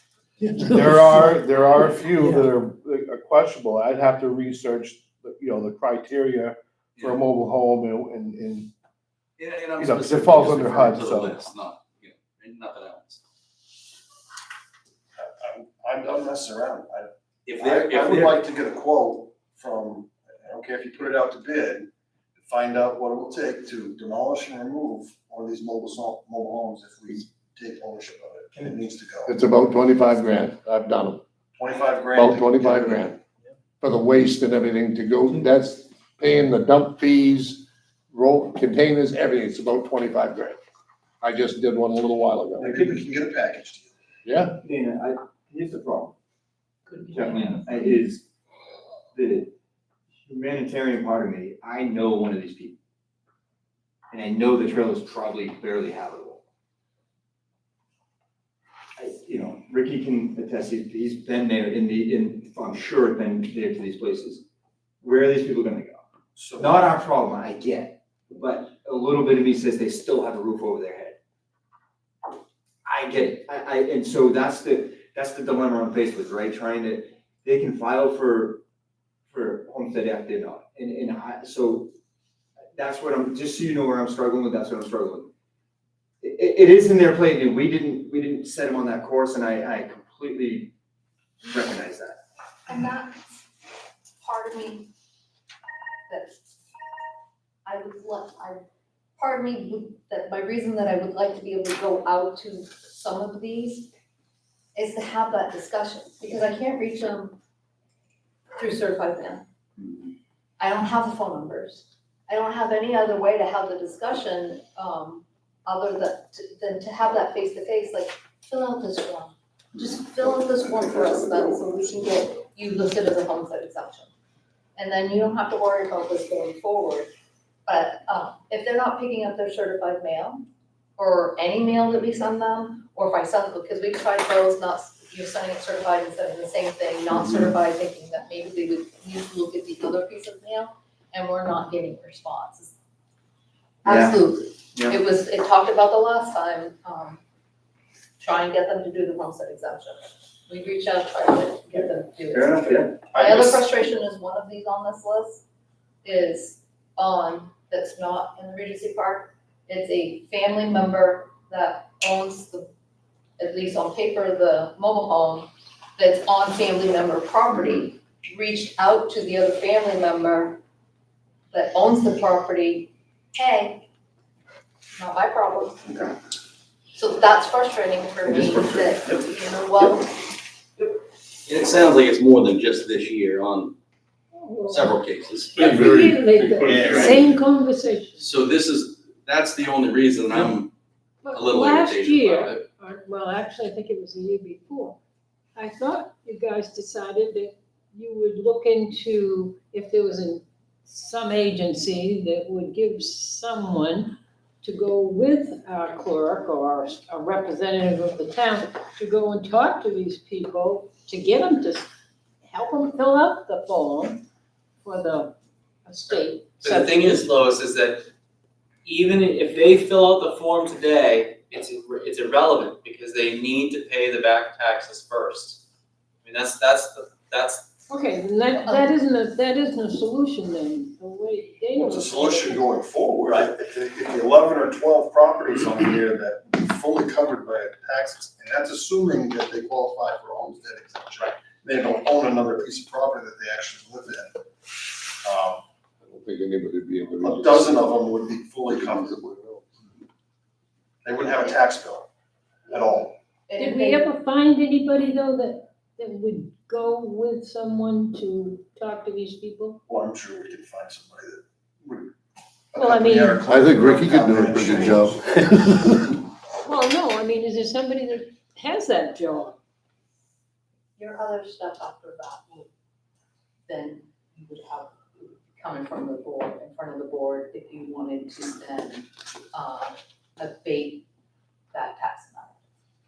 So that once they filed their, I'd be more than willing to abate, $196 tax bill if they fill out their homestead exemption and we can start recouping some money from the state. Stop the bleeding. Communications. But you gotta foreclose on it. If you can't get them to do the bid, you gotta foreclose on it, get it, at least so they come in and you can go, if you foreclose, they bring it in to talk to the town, then they can explain it right here. Make a But- motion. Make a motion to, stop foreclosure on all properties listed here to, in attempts to reclaim all past due taxes. It sounds to me like everybody's had plenty of ample time to fill out for, your motion was to stop foreclosure. no, to Start. Go forward. Oh, okay. move forward with foreclosure. It sounds to me like everybody's had ample time to, and then try to be notified in some way to fill out the Homestead Exemption Act. Again, it pains me to do this, but at some point, we have to be responsible for our actions. There's nothing more on our end as far as an obligation to reach out to any of these people, right? We've done our due diligence. Well, there'll be more notices sent. Right. Other But than we've already knocking done on- that several times. Other than knocking on their door Right. person. So I'll second Can I make a comment now? So I just want to remind the board that whether it be a mobile home or a stick-built home, it doesn't matter. If you are living there and you are a tenant, you have rights. It is not as simple as just going and saying, we own this now, off with you. There's a process that we have to go through. I'm sure the police chief can speak to that as well. This processes can take 90 to 120 days, depending on how accommodating the courts are in that process. There's legal fees that go along with that far exceed the value of these homes. I'm not trying to dissuade what we're trying to do here because this needs to be addressed. I'm just cautioning you that if we move forward with this, you will see legal fees, you're gonna see it, there's gonna be costs coming your way. And if we don't do this, if we do this tonight, ain't like we can waive this later on, correct? Once the ninth comes, we're done, right? So once the notices go out, the piece with your fees, that is all, any fees that you encumber, you recoup through whatever your sale process is. We As know, long- we already know yes. that's not gonna happen. Right, as long as So you're this, gonna pick up the yeah, lawyer's fees, your we're sale gonna pick has up the to be rent. high enough to cover that. So if you were looking at You ain't getting it anyway. a $6,600 You're not getting that money. mobile I home, you're agree not with you gonna again, cover but those it ain't costs. costing something right now, other than what it's already cost. So did you hear what Kathleen said? It cost us. What do you think it cost us per hour to have her process all this. I It agree. does cost something. It ain't gonna cost you as much as having a lawyer do everyone. So then there's my, so answer this question. Billy, don't Where pay do your we- taxes. Where do we draw the Yeah, line? that's what I'm and gonna tell do. people not I ain't to gonna pay pay my taxes. I got a mobile home. And that's been for years, I know, that has been this discussion. But this is what we're doing, we're just telling these people. What's the cheaper? No, I understand, and that's a responsible thing to think about, right? But at what point are we gonna say residences, either pay your taxes or don't, we're not gonna do nothing about it? Yeah, That's how where you we're gonna pay at, mine? and I understand. How about we just create an 100% what you're exemption saying. zone? Why don't we just create the zone where they don't pay taxes? Yeah. That would be cheaper than. We can't do that, right? We have a motion and a second. Yeah. Unless we're going to bring forth something new, we can wait till the next meeting. This is the last meeting. How many, some of these, whenever we do this, a certain percentage of them show up and do pay, correct? I mean, Yes, if you look at the list here that you have, what, 1, 2, 3, 4, 5, 6, 7, 8. So 8 are select unpaid out of the 21 single wide, I don't think any of those were double wides. Single wide mobile homes that we discussed that you waived on in March. The others came in once they got that notice and paid their taxes. These individuals chose not to and are habitual, a couple of them are habitual offenders. from previous years even. do you know any other town, I mean, we can't be the only town with this problem. We certainly are not. And how are the other ones handling it? Do you know of anybody that's gone right out and foreclosed on all of them? It's the same discussion that we're having, and it's back and forth. They're having this, each town, each city or whatever has to make that decision. Is it worth our effort to go through the legal process? Or and some choose to move forward, and some don't, because some don't want to deal with the cost.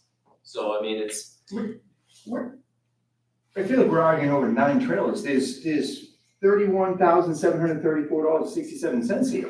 What about the other 20 accounts on here that are past due? How do you recover that income? Well, 20 of them are only passed due last year, and I understand. How do you, but I'm just saying, like, that's what the motion is, right? To recover all this, I'm not just talking about the 9. No, I understand what your motion is.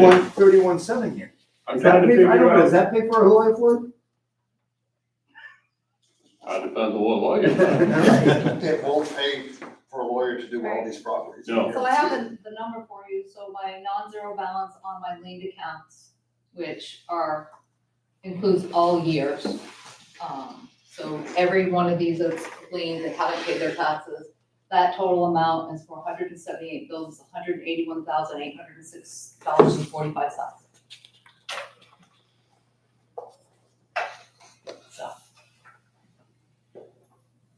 So I guess just one last comment I'll make is two quick points. One, you ask about the non-mobile homes. Those are different because there's a tangible, there's an asset there. There's a home on a piece of land. There's something we can grab onto. There's something that through the through the real estate process that we can There's sell that. Possible chance we get out of that one. Right. If the board chooses to move forward with the foreclosures on these mobile homes, I mean, there's no wrong decision here. So if that's what you folks choose to do, just do it with the understanding that it's gonna cost the town some money. So, understand there's gonna be legal fees, there's gonna be court involvement, there's, potentially, I mean, there's gonna be, just be aware that that's gonna happen. So that nobody is surprised when I come in here with some pretty potentially sizable legal bills, that's all. So, not the wrong answer, that's, if we're at that point. You wanna go for all of them, you don't wanna go for just. That's the motion, right? I made the motion, so we can certainly don't have to vote for it, right? You guys know you're not gonna hurt my feelings. I mean, that don't sound fair to anybody. You're gonna go for some people and not all the people? That's Well, they're not- bullshit. No, I agree, there is some bullshit to that, Billy, but are you gonna spend $1 million to get 200? You can't pick and choose. You're a town. You've gotta treat everybody the same. It's $107,000. I'm not, yes, I don't wanna spend the money, but you can't pick and choose who pays the taxes and who doesn't. That's not fair. I understand,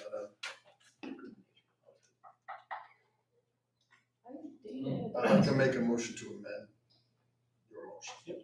And that would be to move forward on all the asterisk properties that are that extra year behind. And we can wait on the others. Single wides, the mobiles on. Regardless of whether they're mobiles or homes, the ones that are behind, all the ones with the asterisks on them. So you're gonna, I want you to understand what your motion is. So this is the natural process of a foreclosure process. This entire process from the beginning of your tax bill to when you get to this process is an 18-month process. So in February, these individuals would have had 18 months to pay their taxes. And if you are saying you're going to waive foreclosure on everything other than the ones that still owe for a previous year, Or tonight? No, your motion was. my motion is to not waive foreclosure on all the ones with the asterisks. And I'd like to wait till our very next meeting on January 8th to decide on all the others. Can I ask you why you wanna wait? Well, I think we can make one more last ditch effort to reach out to some of these people and say, this is what's gonna happen, which we just did at this meeting, and the same thing's gonna happen on January 8th if you haven't made some type of attempt to pay some of your taxes. Communications. I don't wanna take anybody's house. I want Neither people do to I. start Nobody paying does. some of their taxes. And I don't see anything on here that anybody's made any attempt to pay some of these taxes. It shouldn't, I'm not understanding your motion, I'm sorry, I'm not trying to be argumentative. It sounds like you're making a negative motion, so from a parliamentary procedure, it sounds as though you might wanna just vote on the motion you had on the floor. We have a motion that is to not waive any of these. Proceed with foreclosing on all properties listed. That was the motion. And in second, all those in favor? Opposed? All right.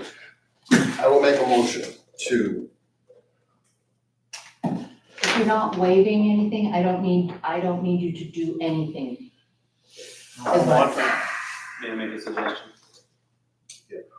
If you folks are looking to potentially waive or not waive, talk of the next meeting has come up, why not table this until the 8th? And then between now and then, the town clerk and I will attempt to reach out to these people and say, hey, foreclosure is coming if you don't pay. Is that a simple way? I'm okay with it, but just because maybe I heard this wrong, haven't we already done that? Isn't it part of this process of them not paying their taxes and already being notified that if you don't pay your taxes, we will foreclose? Is it notified? Yes. Okay, I just wanted, I heard that already, that they've already been notified, but I wasn't sure. Okay. Can we clear, everybody on this list has been notified or just the asterisk ones? Everyone. So everybody, we've done. But I thought you said you didn't. So everyone on here And this is why I has didn't been vote. notified of a lien.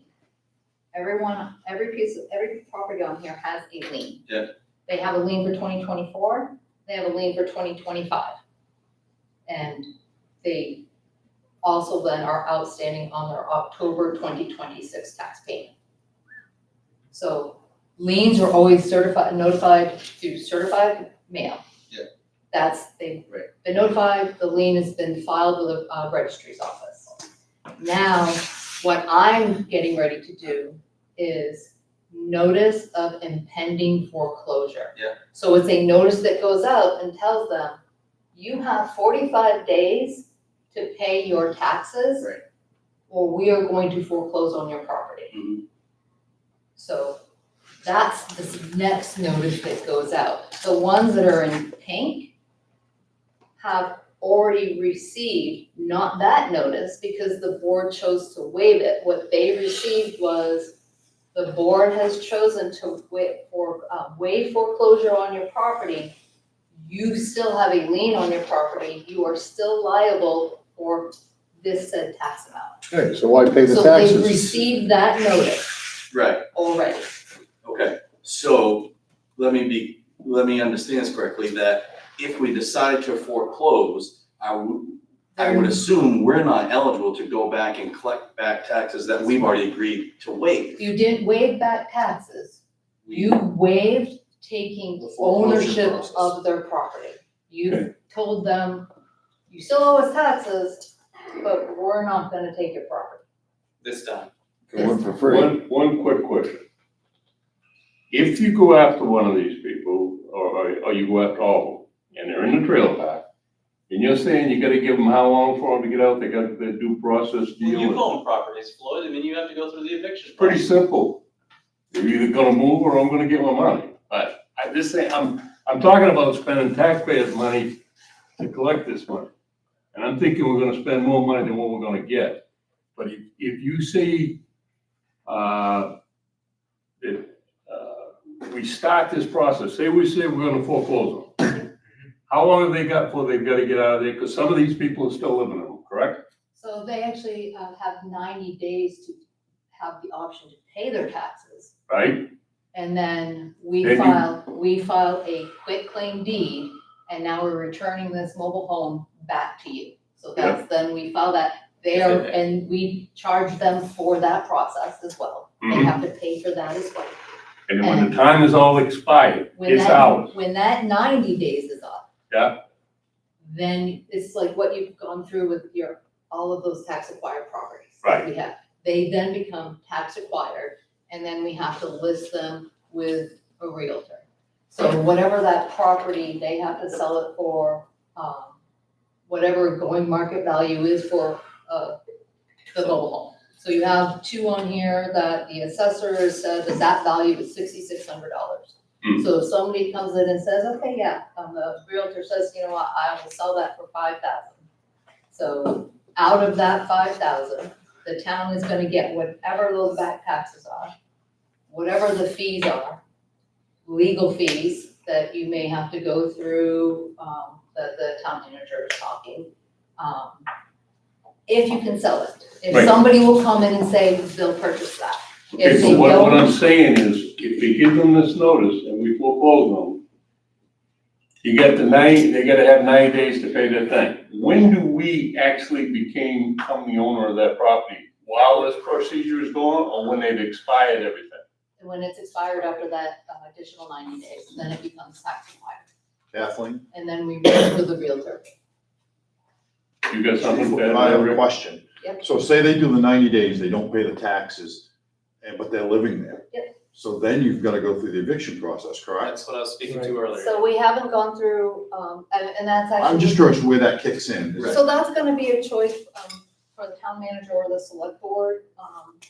As far as, like, we have two properties that we're looking at that are tax acquired, we're listing them with tenant. You can sell it with them living there if somebody will buy it that way.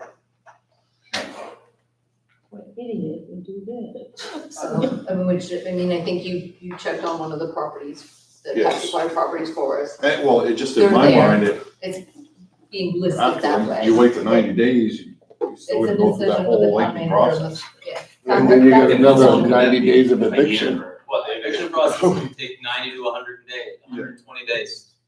So another 3 to 4 months. Yep. On top of And at that point. And I would we're say that's responsible for the minimum. rent. Yep. And at that point, we'd be responsible for the rent while they're waiting that last 120 days to get evicted. Potentially. What else comes with being a landlord? Think about that too. I don't like being a landlord. Oh, I'm It's not not excited, but When they're doing it. what do we do? Well, if they don't wanna communicate with you guys, then take the home. Really, I mean- Screw it. If they don't wanna communicate, take it. All these mobile homes? That easy. Just shelter. In 10 days, they fall down, place your lane. Right, that's the Drop problem. them. That's legislature, oh, no. Why can't do that anymore? Now you have to list Just like having That's the CIP. problem. That's our problem right there. If they like that, they shut it off. If you know legal way to get out of that. Everybody's in financial struggles. But it's not right. If I don't pay my taxes, they're gonna take mine. Oh, because mine's worth more? Yeah. This is bullshit. Believe me, they're gonna take mine. I think we've beat this to death. it's very aggravating, and I apologize.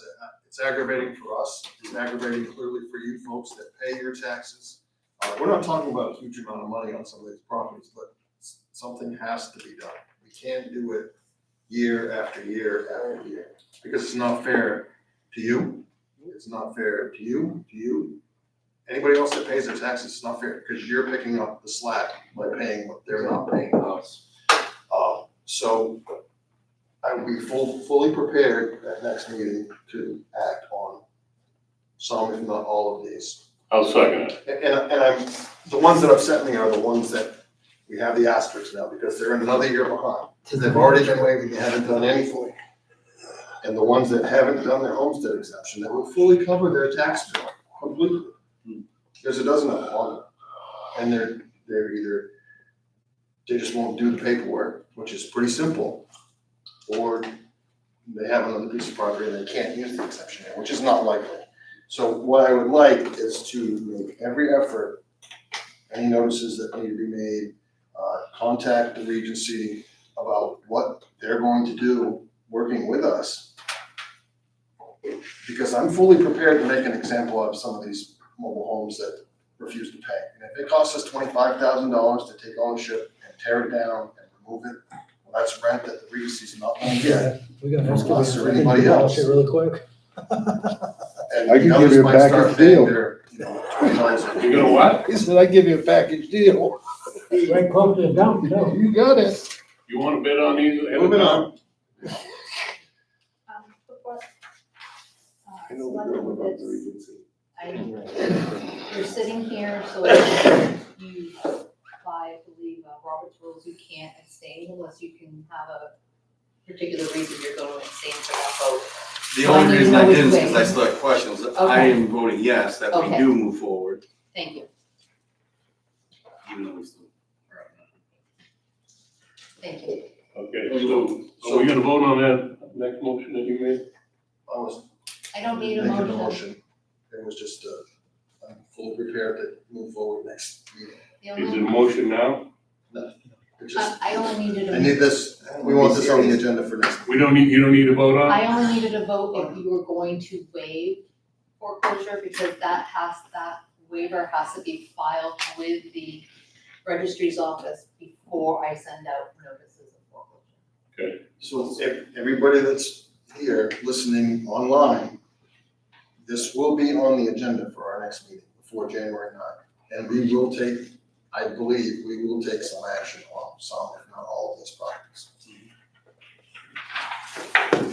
Department head report, code enforcement officer. Well, I was gonna speak on, LD 29, but this doesn't really, hit most of my talking points of the hall. So, if you have any questions about what she spoke about, I'll try to answer them. They're in the room and put them in the spot, or? Yeah, I mean, I talk about this all the time, so I might as well.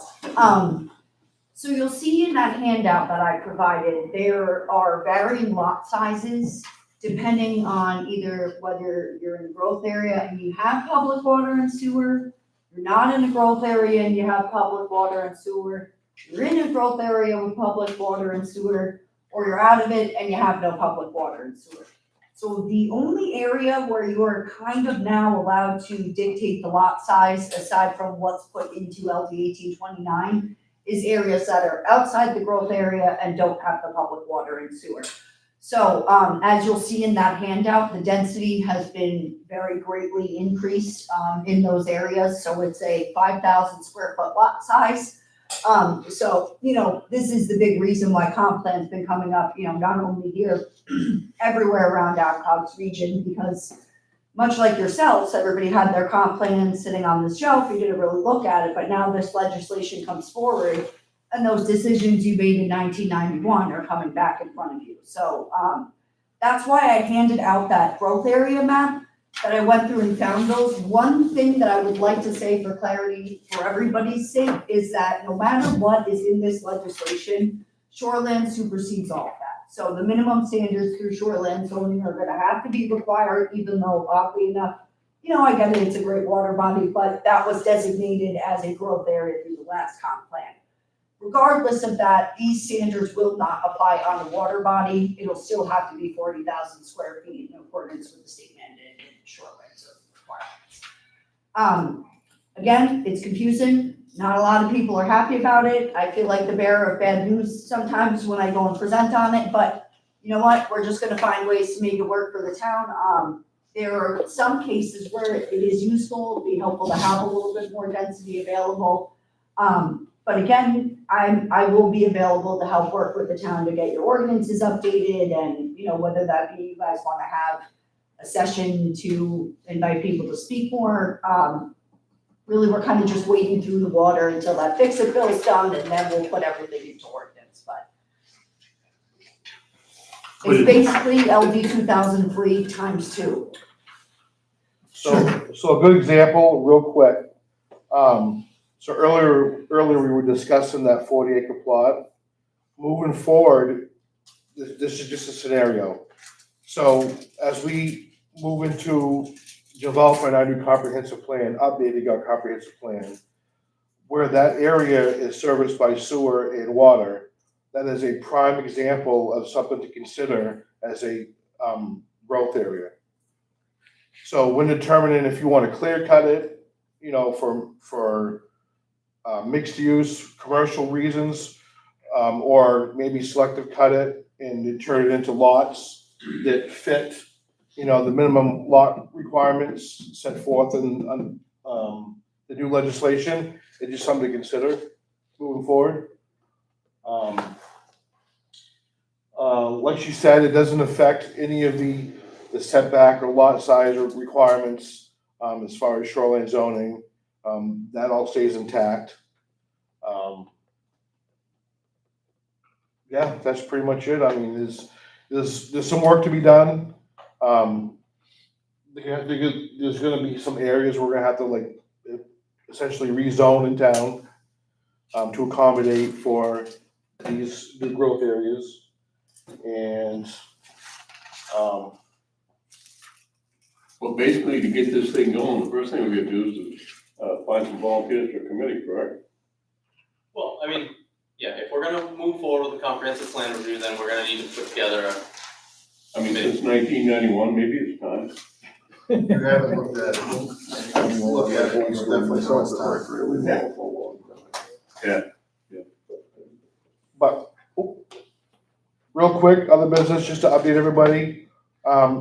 You all probably know that the perimeter fence has gone up around the Robertson Mill.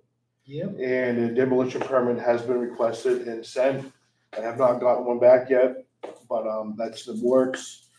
The planning board gave Hancock Lumber the go-ahead contingent on DEP and DOT's paperwork being returned.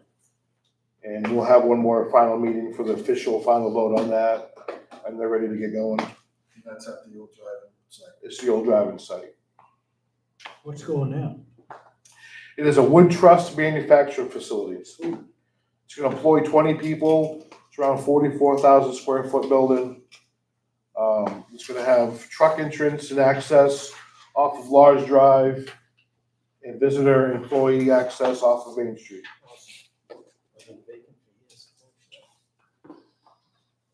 Town manager. Thank you, Chief. All right, first thing I'm gonna hit on is, it's my favorite time of year, we're going into budget season. So, you have in your packets, you have a budget calendar in there. And I'm gonna make this as quick as possible. So this goes right from today all the way to town meeting. So when you're looking at this, it kind of gives you an outline of when things are gonna be happening. One of the things that is coming up that we just talked about is ordinance changes. There's a timeline in there when I need to see these ordinance changes so they can be vetted, so they can go through the process, they can make their way onto the town meeting warrant. So, I've asked that department heads provide me with their proposed ordinance changes by the end of January. I don't mean the final product, I mean, hey, I think we need to change the mass gathering ordinance because of this one issue that we've encountered. I'm going to bring those to you on February 5th, And we're gonna go over those, and the board of selectmen are gonna say, manager, move forward with development, or manager, don't move forward with development. You know, that's what needs to happen. And any of those that we're gonna move forward with, you'll see in the process that those will, we'll work with the lawyer and so forth. So the other things that I would bring your attention to is I'm gonna be working with the department heads and finance, up until about the 20th is when we'll get to the finalizing our proposed budgets.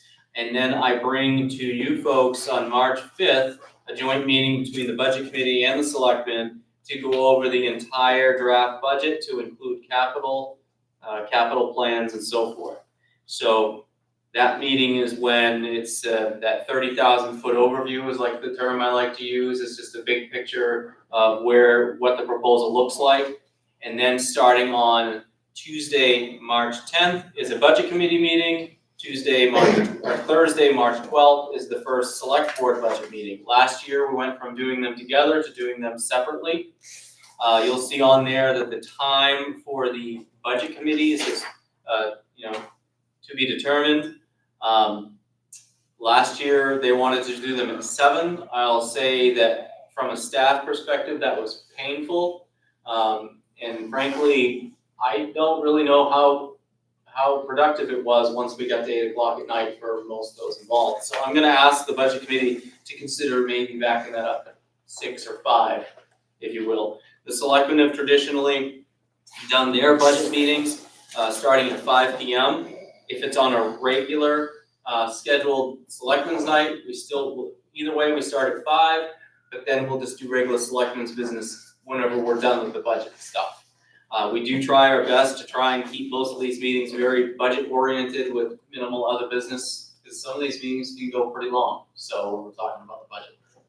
So this will go all the way through. You can see that what is projected to be on each one. For instance, the police department is scheduled, March 10th with the budget committee, and then March 12th with the select.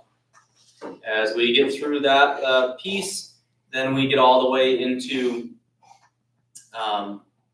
March 26th. That's a special selectmen's meeting. That's hopefully will be our last one. You folks will vote on moving budgets forward and so forth. All the way to, we do make a note that nomination papers due to the town clerk on April 9th. And that's for any elected officials that are up for re-election that want to run. Just put that as just a reminder. Also, then when we get into mid-April is when we'll be looking at the town meeting warrant draft and so forth. So the other big thing that came up for discussion recently is, and this is under selectmen stuff, I'll just kind of segue into it before I touch on the rest of my manager stuff, is the town meeting date. Traditionally, it's been the first Saturday of June at 10 a.m. and that I like to get that date out ASAP, because the sooner we set that date, the sooner we're spewing that out there, the sooner people, they know. Everybody that comes in the building will say, hey, the budget process, but the town meeting is on this day. So I would ask that I left that as a to be determined on here, if you will, but I would ask that we definitely follow up on that. So this year in the process, you're going to see kind of revamped budget sheets. We've kind of tried to clean those up, make them a little more readable, make them so that they're all more standardized with categories. Also, the capital plan, kind of revisited that to try and streamline it. And one of the things you're going to see on this capital plan is if we're saying that we need to buy police cars, if you pick it up, just sitting there, we're going to buy police cars. If we want to be able to buy police cars and not have to take a loan out to buy these police cars, how much money do we need to set aside every year over the next 10 years? And we're doing that with police, fire, in all the departments. So please be prepared. Some of those are going to be noticeable amounts. So that's that. So very excited about the budget process. I look forward to working with the board, the selectmen and the budget committee, as well as the department heads. Moving on, unless there's any questions on that. Good, all right. Moving on to just some other quickie things, just a reminder, holidays coming up. Town office will be closed Christmas Eve, Christmas Day. It'll also be closed on January 1st, New Year's Day. So Then on January 15th, we have a scheduled, that night is a scheduled selectmen's meeting, but we've already scheduled at 5 PM that night to have a workshop to discuss the sewer standby fee, if that's still what the board wants to do. And then speaking of the sewer, Xenia, our sewer superintendent, he actually was presented with a award from the Maine Rural Water Association for the excellence in operating the sewer. I thought that would be nice to share with you folks as well. And also Kayla from the rec department provided the board with a thank you card for the tree that we all did in the festival and the tree thing as well. And then business cards for the board. Any of you had any that hasn't come up? Oh, okay. Trying to make it easier for folks to be able to get in touch with the selectmen. So for instance, the town manager has business cards. You can find those in the lobby. So if somebody comes in and say, hey, I want to be able to send the town manager an email, they can pick up the business card, take it home, and type out a thing. Is that something that you folks would be interested in? We could buy a small package of business cards for each of you that would just be, Scott Hunter, email, phone number, whatever you want to have on there. Or do you guys have interest in that? Phil wants some, I think. I think you should just take all the emails from myself. There you go. Adam does it all. They don't seem to have a problem getting a hold of me now. If you guys aren't interested, that's fine. I'm okay either way. Yeah, I could go either way, I guess. We'll just put Floyd's number on all of them. Okay, go ahead. Most everybody's got that one, anyway. Or yeses, or either way, one no. Yeah, so I mean, if some of you want them, please let me know. If you don't want them, I guess, it'd be nice if we're gonna do it for one, we do it for all, but. They're predominantly placed in the lobby. If you go by, you can see there's the town manager, the town clerk, the chief, fire chief, CEO, the assessor. I almost think there's not on it. That's not, it's pretty cheap money. Why don't you guys think about it, let me know at the next meeting. We'll do that. Alright. How much for fridge magnets? It's on the website. Alright, so that's what I have for you guys tonight, and then if we wanna segue into selecting comments specific to the meeting schedule for January, which we've been kinda hitting around at. January 1st is a holiday. Do we wanna consider the 8th based on what we just said a few minutes ago? Sounds good to me. You all right? Any objection to the 8th? I don't think so.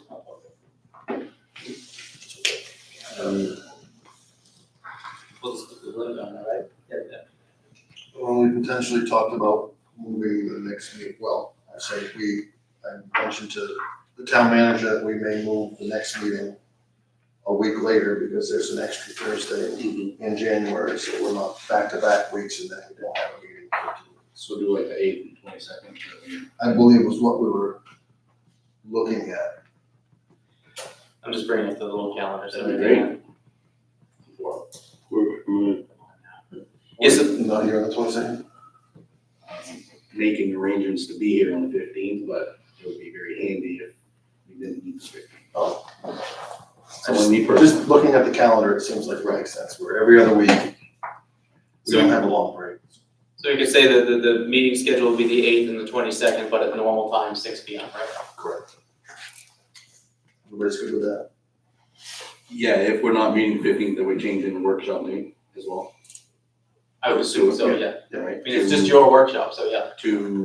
So is 5 on the 8th instead of 6? So the 8th would be a normal scheduled selectmen's meeting, and then do you want to do the workshop On the 22nd. on the 22nd? We'll do the workshop at 5 PM and the selectmen's meeting at 6 PM. Okay. So the 8th, we want to be here at 5? 6. 6. 8th, 22nd, we're gonna go for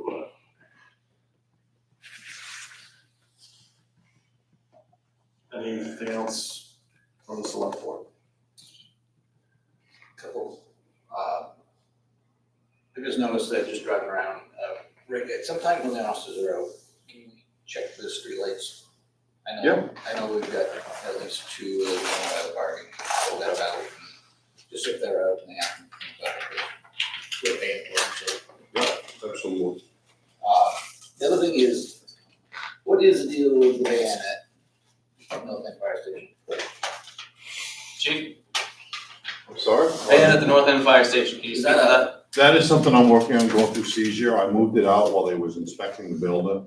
And Oh, is the it? battery has died, and to be honest with you, I haven't had time to go up and work on it to try to get it back in. No, I didn't, so it's a seizure vehicle? Yes, it is. $3,000 cash, right?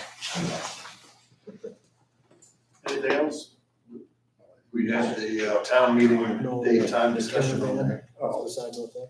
somebody asked for that. Yeah, I mean, So we'll talk about yeah, that. we're talking about last meeting, right? Sure. I think we need to consider how we're gonna get more people to take part either in the town meeting or to vote on a budget. To take part in the town meeting to vote on the budget. I'm all ears because we talk about this Let's every, move it to a referendum vote. we've talked about that too. I'm suggesting it.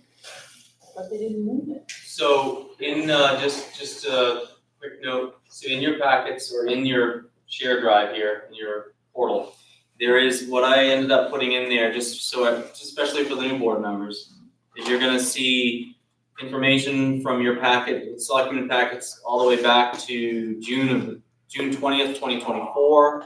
You're gonna see information, in short, we did a straw poll one year in June, and 154 people said they wanted a referendum, 120 people said they didn't want a referendum. That was at the ballot box. That was at a ballot box. We also have had significant discussion, there's a lot of legal correspondence in there about how legally the board could do it.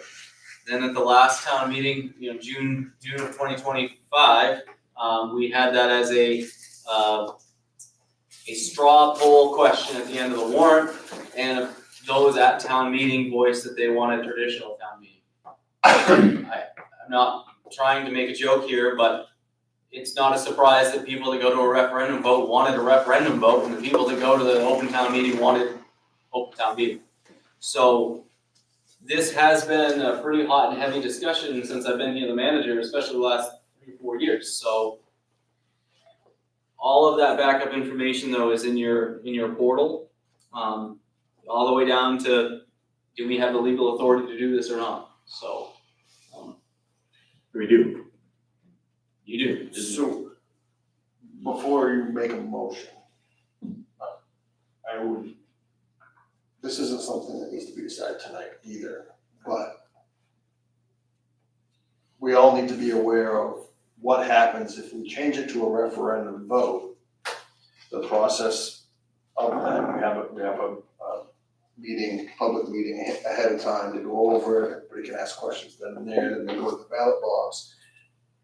What happens if a budget is voted down at the ballot box? Because then you are, another process you have to go through and go to the ballot box again if you're gonna ask to pass another budget, and now you're already into that next year's budget. So I just want to make sure everybody's aware, because I'm not perfectly clear on it.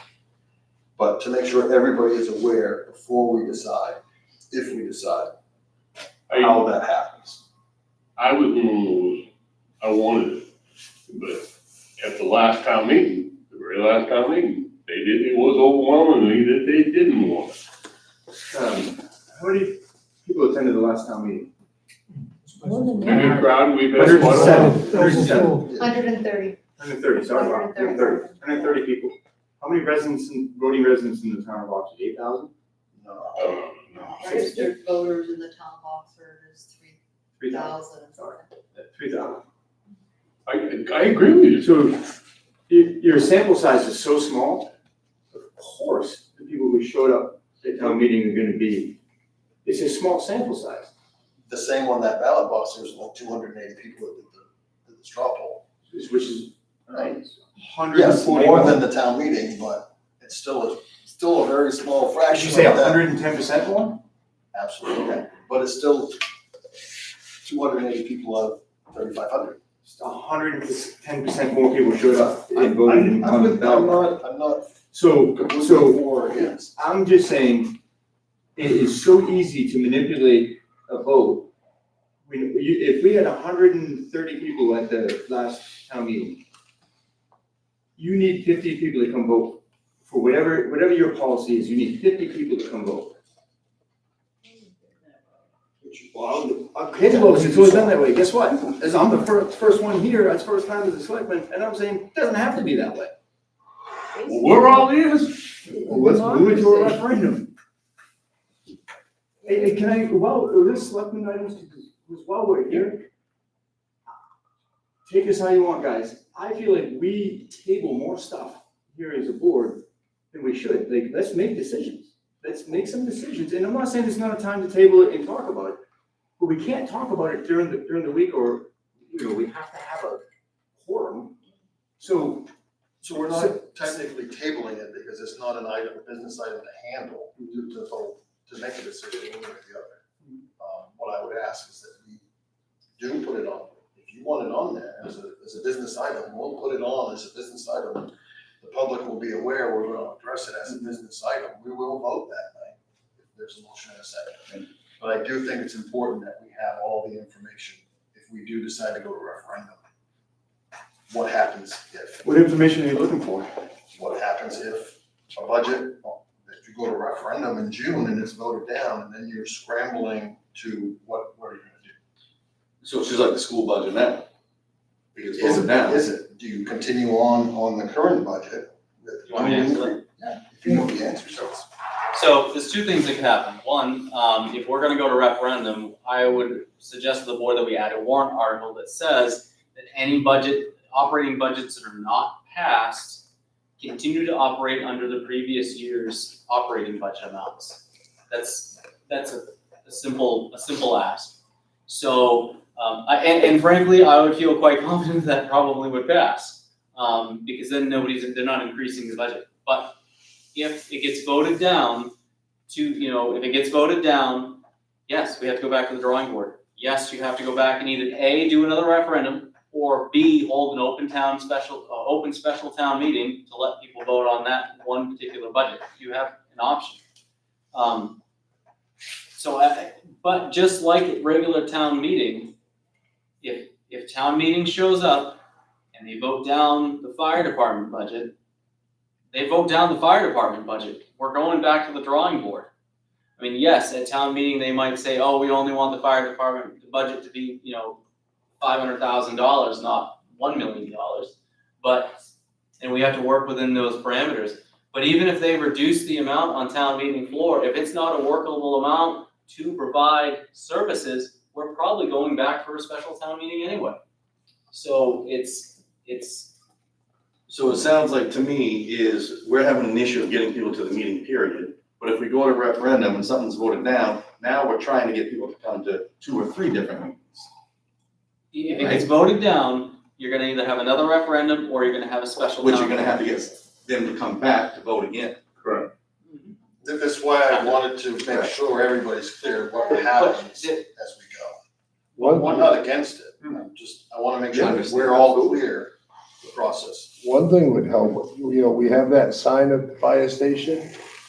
Put it out there that we're having select board meetings, we're having town meetings. There's been many times I've missed a town meeting because I forgot. And I drive by that sign all the time. If we put it out there so people will go. A lot of us don't keep it in our mind, but the last time I brought it up, they said the fire department doesn't know how to change the sign. Well, no, put it up there so the townspeople will know what's happening. Inform us. Hear me out on this one. If we do a town meeting, a traditional town meeting, we're gonna start on a Saturday at 10 a.m., correct? Is that what time we start, 10? All right, you're gonna run as long as it takes now. In each one. 2, maybe 3 hours tops. 3 hours would probably be that'd be a long town meeting. It's epic now. Yeah. Right. If you went to a special referendum or you went to a ballot type vote, would we open the polls from 8 in the morning till 4 in the afternoon? So what would happen is that there's a couple things that would happen if you went to a referendum. It would fall on the same Tuesday as all other voting happens on. The polls are open 8 to 8. People, what's that?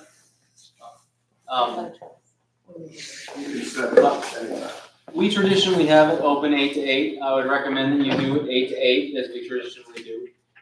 As far as doing it on a ballot, It also allows for absentee ballot voting. So that's another kind of a nice thing to get some participation from folks that maybe not necessarily could physically come in. So there's other opportunities to participate. The board would, as the town clerk just kind of mentioned to me, the selectmen would have the opportunity to look at the warrant. Would you want to do each warrant article as its own referendum question? Would you want to bulk things together like public safety, administration, so it's less questions? The time that I've experienced this in the past, that municipality chose to do them all as each warrant article as its own ballot question. We did have a tally machine, so we were able to not have to count, manual count and stuff. But that's all. Just if that's the direction we're gonna go, those are all things that the board are gonna have to decide. All doable. And I just like the idea of having a 12-hour window to decide about it. And the handicap can vote. There are people that can't get in at 10 in the morning. I mean, you open it up to more voters potentially. Sorry, Again, I have another topic, so I don't. by all means, if we want to put it on as a business item, Yeah. whether it's the very next meeting or. Next meeting, put it on, be done. And if you could provide us, I know we've seen the sample ballot before. I think we showed the prior board what it would look like if it went to referendum, potentially what it would look like for ballot, if you could have something like that. Yep, I'll make sure it's in your packet. I had one other question with the budget committee and the select board meeting. When did we stop, or why did we stop why doesn't the budget committee and the select board meet and sit together? What was the reasoning for that not happening? There's, my opinion, there's too much influence from one to the other. If we're gonna have a budget committee, and the town said once upon a time we want a budget committee, the budget committee should gather, go through the budget individually without the impression of select board members or vice versa. So when you go to the ballot, you have budget committee opinion, select board opinion, and they may be different, but it's not collaborated and you just send one to that. If you're gonna do that, you might as well have a budget committee. That's how I felt. I'm trying to remember, did we vote on each budget that night last year? It's Or was the, it at the end? it's the preference of the board. Sometimes the selectmen like to, what's the term? Park it. Park it. That's usually the budget committee. That's the budget committee, you're not a selectman. Yeah. So, and again, the select board, this board will run the select board. The budget committee will have their own chair and they will run their board. It's how they decide they want to act. There's some things you certainly can act at probably that night, and there's others that you might need a little bit more information. I guess I was just thinking to save everyone's time, if the presentations could be done together, and then, I don't know. The initial presentation is together. I understand, but after that, instead of doing separate ones, if we heard the presentations together, that way him and the department heads are here one night instead of two nights, and then at the end of the presentation, whatever, budget committee goes there or whatever, we break up. They Can I can second vote, that? go vote. And done. No, I'm just trying to make life easy, but if it's. Oh, we did, we've done it that way before. Sure. But then again. We're a new board. If the majority of us want to do it that way, or like you said, we have the initial presentation and we split up. I mean, I'll make a day. If we want to sit down and do the budget an entire day, I'll be here. I'm with it. I'm with you. I don't, I'm just trying to think. Just to point out logistically though, if you have if I'm understanding, I'm sorry, but for the town manager, if you're saying you want like the fire chief or police chief, they're gonna do your presentation, you guys are gonna be together and then you're gonna split, he can't be in two places at once. So you still would end up with two different days. No, I of understand, but doing what I'm your saying is meetings. just for the vote itself. We can still ask questions when we're together, whatever, and then when it's time to make a vote, they're done asking chief any questions, done asking him any questions. Good, go out there and vote, we'll vote, come So back in. he and I are still present at those votes, so. The only thing I The would, vote's gonna take a minute, so the only right? thing, Then go over there and do that. the only thing logistically, not to beat the horse. There are advantages doing it both ways. I've experienced it both ways. And I will agree with the chairman. If you do it in separate meetings, you do get a much more independent opinion from both bodies. But the only thing is that the more you table, the more you park, the more you whatever, and you wait till the end, you lose the opportunity to potentially have the department head there in front of you when you are voting on that individual budget. So most of the most ideal situation is that when the police department budget is explained and gone over, maybe the board has some follow-up questions, we go back, we do our homework, and we come back to the next one, and the police chief and I are looking at you, and you guys vote to pass or not. And then we can move on, and you're voting on it while the department head is there, while the manager's there, and if there's questions. So, I appreciated in the years past when we did it collectively, meaning both boards at the same time, because then I only had to have the employee, the department head, there once, not twice. But that's completely the preference. That's fair enough. I'm more than willing, I'll take a vacation day from work and come here and we can start a day. Yeah, but I don't know everybody on the planning board, budget committee is gonna be able to do this. I agree, but speaking for this board, if we wanna knock it out in a day. Do we still have openings on the committee? We do. And I would like to How many? appoint those in January, Three openings for either home or here tonight. because budget season will be here very soon, so. We did wait, we decided to wait, I'd like to appoint in January, probably the second meeting in January. That's what we do. Yeah. I'm paying either way. I just trying, I want, So are we gonna make a decision then, or are we making a decision now whether we're gonna meet when they're here? Whether the selectmen will be in the room the same night that the budget committee is, that won't, are we gonna wait and talk about that again? We need to put that on the agenda.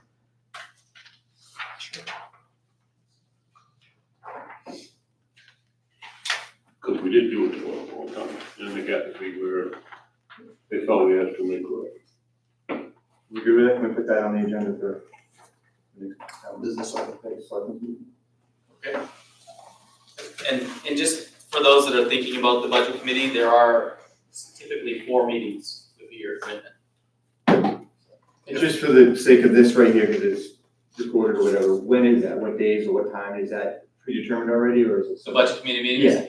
Right now, it's in that packet, it was The first Tuesdays. Tuesday, and then they meet Tuesdays. They meet every Tuesday in March, basically. Every Tuesday.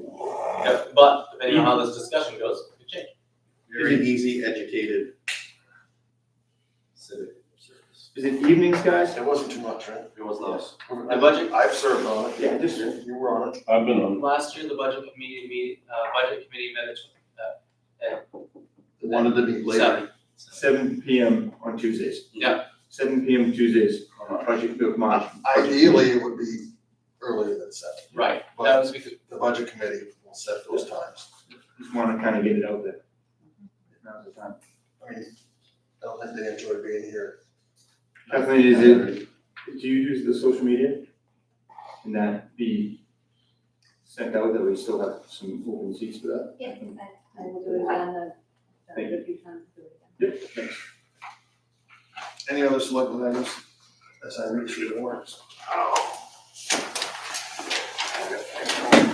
Getting old there.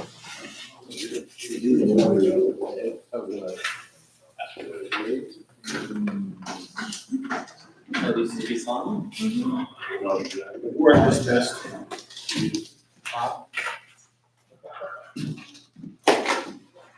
So, this is the marijuana license coming your way, and then this is the liquor license renewal coming your way as well.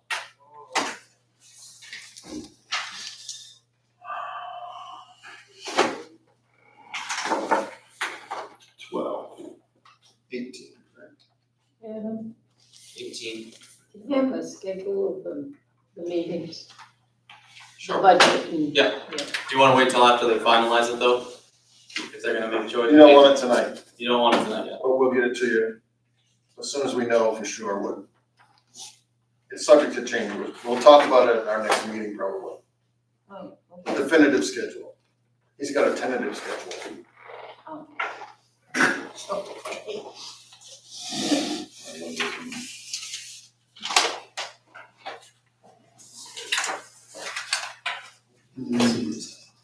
Oh, that lady left, didn't she? She did. Yeah.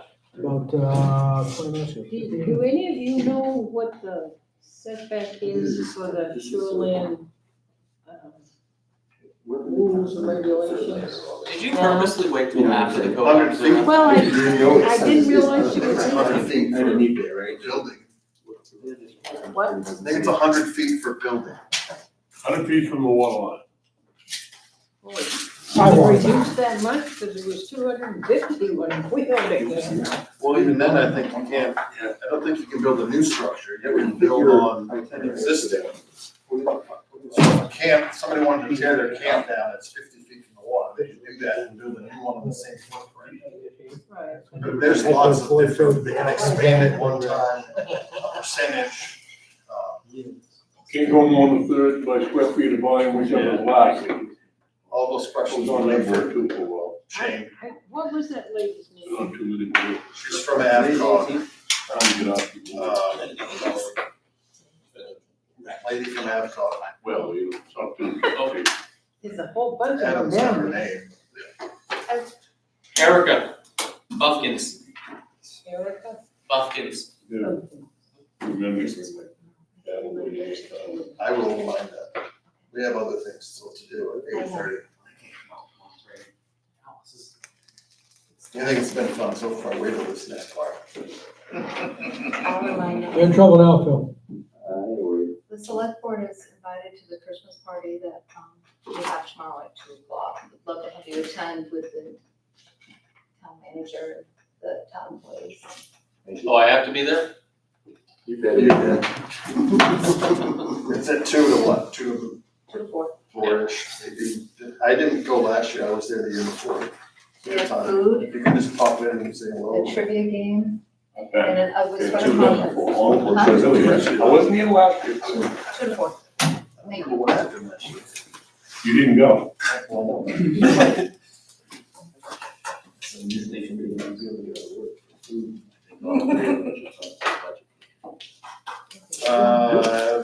Make a motion. You're out of here, man. No, so we'll need a motion to sign warrants. Why'd you come in? All three of you? Make a motion to sign warrant 66 through 69. Second. All those in favor, all three of you? Let's vote. Hey, Make a motion to I'll go into executive I'll help, session, brother. to discuss labor contract discussion pursuant to MRSA Title I, Chapter 13, Section 405-6A. Second. All those in favor? Let's vote. Hey folks, we're halfway there. Peace out. Have a good night. See you guys. Thank Thank you. you. Thank you for coming. No problem, bud. You gonna throw me out, Floyd? Yeah. You gotta You're go. out. Why is it so cold here tonight? Oh. I agree with you. Pay the heating bill. Well, the outside temperature. It is